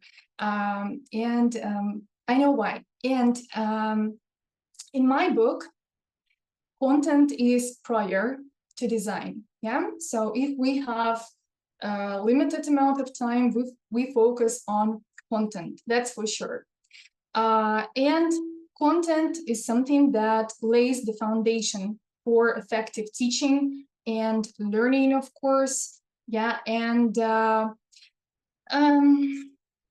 so we learn from content. And it's a gripping story told by a teacher, yeah, that students learn from, not the cover, yeah, of the book or the interior of the classroom where the lesson is taught. So content creates knowledge. However, design, aesthetically pleasing design is a great bonus, and I'm going to prove you that. Good design helps students to interact with material effectively. So good design ensures workability, functionality, and it also helps to build emotional connection, yeah, with the material learned. And this, in its turn, enhances information retention. So one more cool perk, yeah, of spending time, yeah, on lesson design, especially if you are a blogger on Instagram or on TikTok, anywhere. You kind of kill two birds with one stone, because you have your cool lessons that engage your students, and also you have content for your blog as well. So you don't have to, yeah, think every time what to post. You already have everything at your disposal. And here's a quote that I found, and I'm inviting you to have a look. So again, I believe that it beautifully concludes this part of my today's talk. So, I know what you might be thinking. Yeah, you might be thinking like, Daria, we are teachers. How come we are supposed to design or know how to design something in the first place? And it's true. I've been there myself. I lacked knowledge about design and I lacked practice. Yeah, I remember struggling finding the pictures, yeah, to illustrate some of the tasks, or the pictures to put on the background of the lesson. Yeah. I also really didn't know what colors complement each other, yeah, which ones would match and do not disturb and distract, yeah, my students. And it's totally fine that we don't know these things, because it's simply not our sphere of expertise.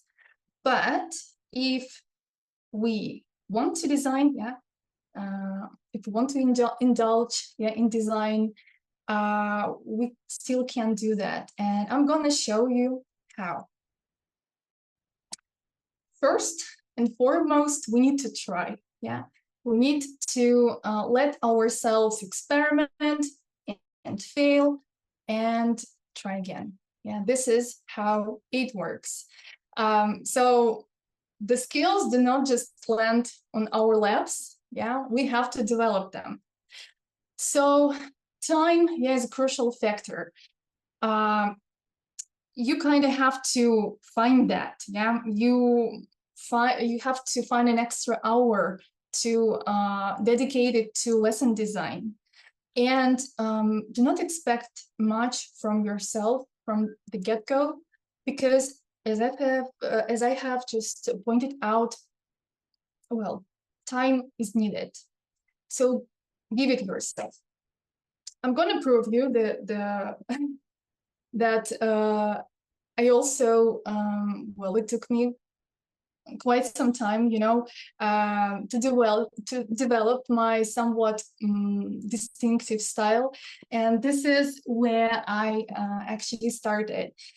So I started working on MIRO 3 years ago or something, maybe a little bit longer than that. Yeah, I've been working on MIRO. So first off, I just uploaded some screenshots or PDF pages. I used some shapes, some drawing tools, pictures, and this is actually quite a good lesson, if I do say so myself. I remember that it was an effective one and a fun one, but I just seeing the potential of the platform, I couldn't resist, and I decided to, you know, embark on this design journey. So my next step was something like this. So I started thinking about the structure, and I also started using photos or illustrations at the background. Then I wanted to enhance workability.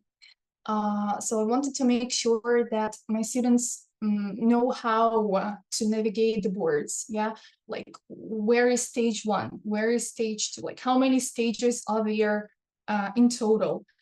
I wanted to again make sure that it's easy for my students to read things that I put there.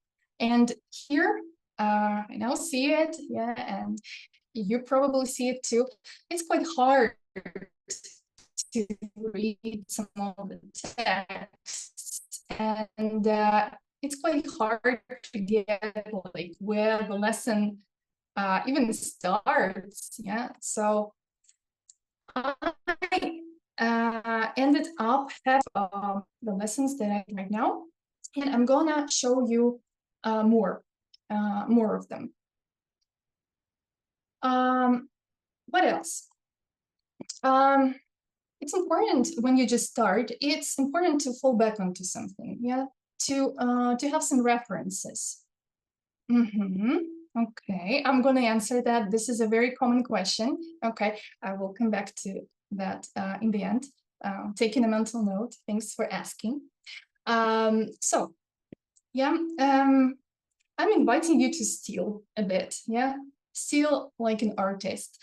So you may turn to one sec. Yeah, you might turn to Canva, for example. It stores a great collection of aesthetic workbooks, presentations. Yeah, again, on Miro, you can use frames like slides, so you can actually recreate the PPT designs there as well. So here you can see examples of the workbook pages that it is possible to recreate on Miro. And I'm also an avid reader, and I'm actually a big fan of Happyful magazine due to its impeccable designs and also the content. And again, here I included something that can be used as reference and recreated on Miro. It is also quite important to make an effort. Yeah, so your intention to improve is a powerful driving force here. So if you really want to get where I got, sorry if if I sound like I'm tooting my own horn way too much, but I mean, if you want your designs to improve, you need to make an effort. And again, I'm going to illustrate this with an example. This is a lesson that I created a little longer than a year ago, last spring maybe.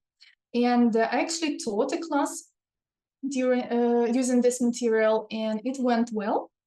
But I then realized that this is the topic that some other students of mine are interested in, and that some adjustments can be made. So I moved to this. Again, I thought about the structure, about the size of the elements, yeah, so that they are more noticeable.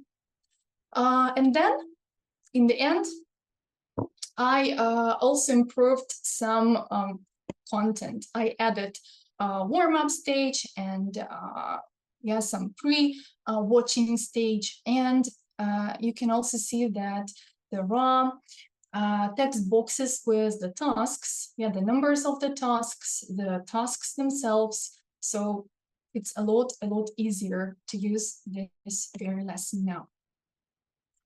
And again, this is something that coincides with the question, yeah, that was dropped into our chat.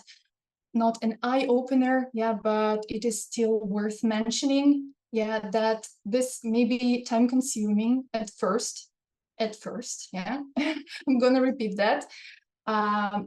If we create things for single use only, yeah, we can get demotivated, depleted very quickly. Yeah, let's say it takes us 40 minutes to design a warm-up template, and then our student completes the task in just 10 minutes.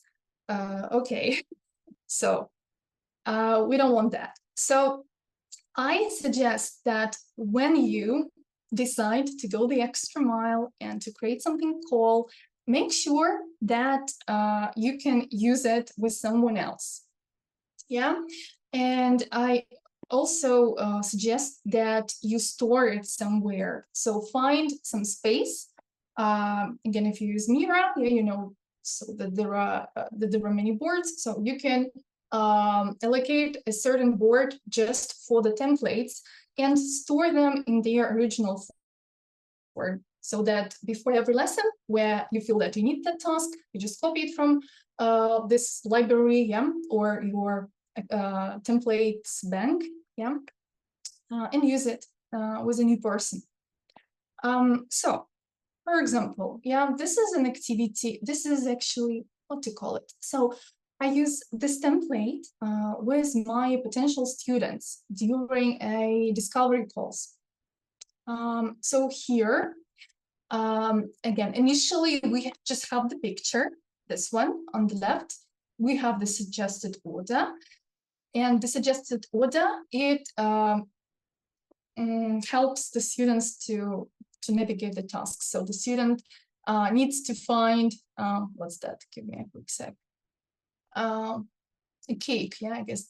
No, it's not. Okay, sorry, it's covered by Zoom, something that I cannot move. Oh yeah, I can. Okay, the plate, yeah. So first off, the student moves the plate and reveals the question. Yeah, then the girl, yeah, then the bottle, yeah, and so on and so forth. So the student follows a certain order, answered the questions. I add some follow-up questions and take notes. So this is what I am using this week, for example. One more example of a template. This one I created last year in September, and I used it at the second, probably, or the third lesson with my group. So the girls already knew each other's names. They knew a couple of facts about each other, but so they needed something to bond over, you know? So to create rapport, I created the task.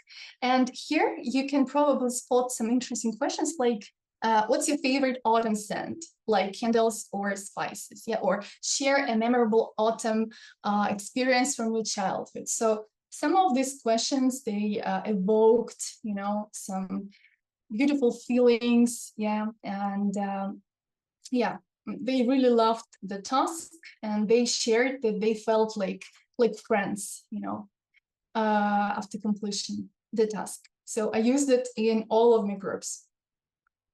And one more task, again, so these likes, they were placed here, and they needed to drag them, yeah, to the side, reveal the task. That was, these were sentence starters, yeah, with conditionals, grammar, and also we were talking about social media.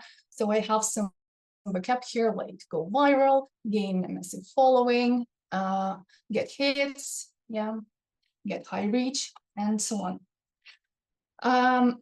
So you can see an example of my template bank. Yeah, I do practice what I preach, and these templates, I share them for free. So if you scan this QR code on the left, it will take you to my Telegram channel, and there I have this pinned message with the link to the board. So you can just get there and copy the stuff absolutely for free. So here is a little summary of the first set of tips.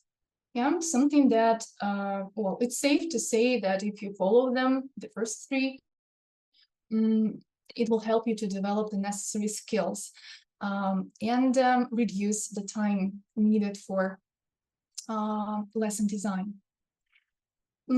But if learning by doing solely is not something that works for you, or maybe it hasn't proven its effectiveness, you can delve deeper. You can kind of hit the books or the YouTube, yeah, or whatever, and learn about the fundamentals, yeah, of design.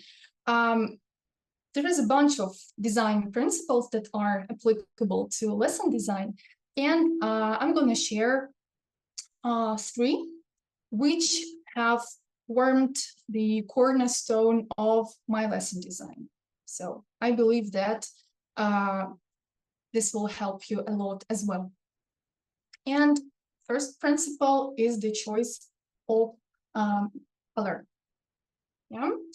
So the choice of colors may depend on the season or on the occasion as well, on the topic of the lesson. And color also is used to highlight something, yeah, for accents, for important information. So in lesson design, we consider colors when we choose the photos, yeah, to illustrate the tasks or the photos that we can use as background. Also for the title, yeah, the topic of the lesson, the tasks. Here, what we can start with, yeah, we can just Google for certain templates. Very often they provide them alongside with the photos that we can also use. So we can use palettes, because palettes offer colors that complement each other. So like, it's safe to say that this will look eye-pleasing enough. When I design my lessons, I usually start with a photo, and I either turn to Canva, so Canva palette generator, it's called, if I'm not mistaken. I can share the link later if someone is interested. You just upload an image. It's totally free. Yeah, everything that I'm talking today is about the free stuff. And it suggests 4 colors that you can use. To be honest, I am not always satisfied with Canva's suggestions, so I usually create the palette myself. So I just upload the visual onto MIRO board and add the empty shapes. And then I choose the color, grab the color picker, choose the certain area of the photo, and apply it to the shapes, coloring them. I suggest choosing not more than, I wrote 5 colors, yeah, probably 3 colors, that's quite enough. So the most subtle color, yeah, the pastel color, it can go as background. Yeah, so here I would probably take this as background. Yeah, this yellowish, pinkish one. For accents, like for the title, the topic of the lesson, the tasks, I would use either yellow or pink. And I can also use one of them for, I don't know, language corner, yeah, area, or homework zone, or just something important that I don't want my students to forget about. The next thing is balance. Yeah, and to balance your design, you need to spread the elements more or less equally across the frame, avoiding clustering them on one side or the other. So if we look at this picture, yeah, we can see that it's balanced. Yeah, no clustering. So I want you to look at this design, and well, you can probably spot that something is odd here. Yeah, we have some holes, and we could add more weight to that so that it looked better. For example, here, yeah, we could add something. And this is actually what it looks, yeah. The lesson is balanced now. And last thing that I wanted to tell you about, the third principle, is called alignment. So our eyes, yeah, are more inclined to see harmony, yeah, stability, and order, yeah. So when the length of elements and the distance between them is equal, yeah. If it is not, it might feel a bit unsettling. Yeah. Again, I want to show you something that lacks alignment. Have a look first. And then I'm going to reveal where things could be improved. I would suggest that now it lacks both alignment and balance, actually. So here, yeah, we can see that task 1 is a lot higher than task 3. There is a huge gap between the first set of questions. Oh, actually, it's one set of questions. I just divided it, split it into halves. Yeah, so here again, yeah, here the boxes are closer than here. Here the composition is weird, and yeah, here we can clearly see that these boxes are not in line. Daria, we have Yeah. a little bit of time, like a couple of minutes, and then we will have 5 minutes for questions. Just yeah, I'm actually almost, you see, okay, it's the perfect. Yeah. Right. So this is the improved version. Yeah. Of course, everything can be improved. I'm not saying that my designs are impeccable, but I hope you will side with me here that this version is better than the previous one. So yeah, that's pretty much it. We will be wrapping up. And I just want to remind you what we talked about. Yeah, remember about your focus. Again, dogme approach. Yeah, we can teach a really great lesson using a blank sheet of paper. Yeah, so design usually takes the back seat, and it's okay. But if you want to design, yeah, if you just, I don't know, you see the beautiful designs of your fellow colleagues and you want the same, yeah, you can learn by doing, experimenting, failing, and allowing yourself, yeah, don't be harsh with yourself, give yourself some time. First couple of weeks or months, it is really needed, but then it goes a lot faster. You'll have to trust me on that. And yeah, learn the fundamentals, grasp key principles. And I personally, when I learned about those principles, I created a checklist for myself. And whenever I create something and I don't know, I have this, you know, creativity slump, yeah, and I'm like stuck, I turn to this checklist and oftentimes I spot something that can be improved, you know. And I want to conclude with a little bonus that I prepared exclusively for you. How many people do we have? So just for this amount of people, I've created, that was yesterday, I created 4 lesson design templates that you can use. And they show 4 different styles in design.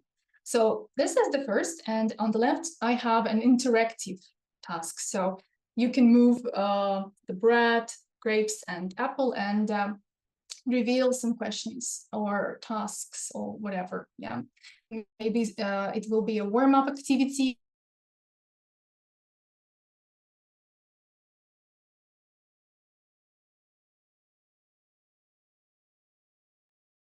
Daria, I guess we can't hear you.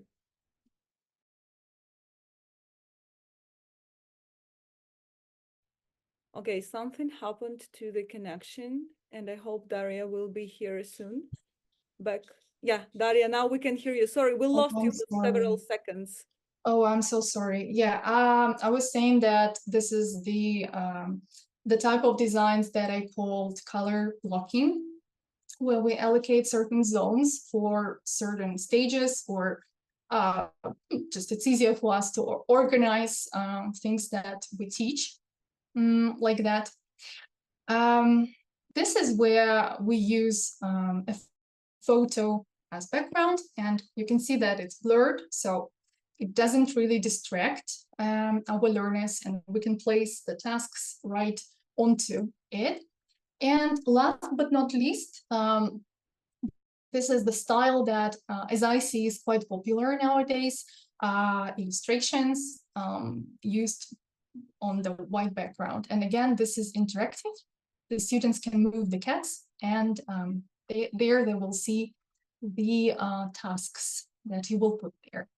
So if you like these designs, yeah, you may just reach out to me. Here are my socials. The first QR code will take you to the channel, the second to my Insta account. Yeah, so you can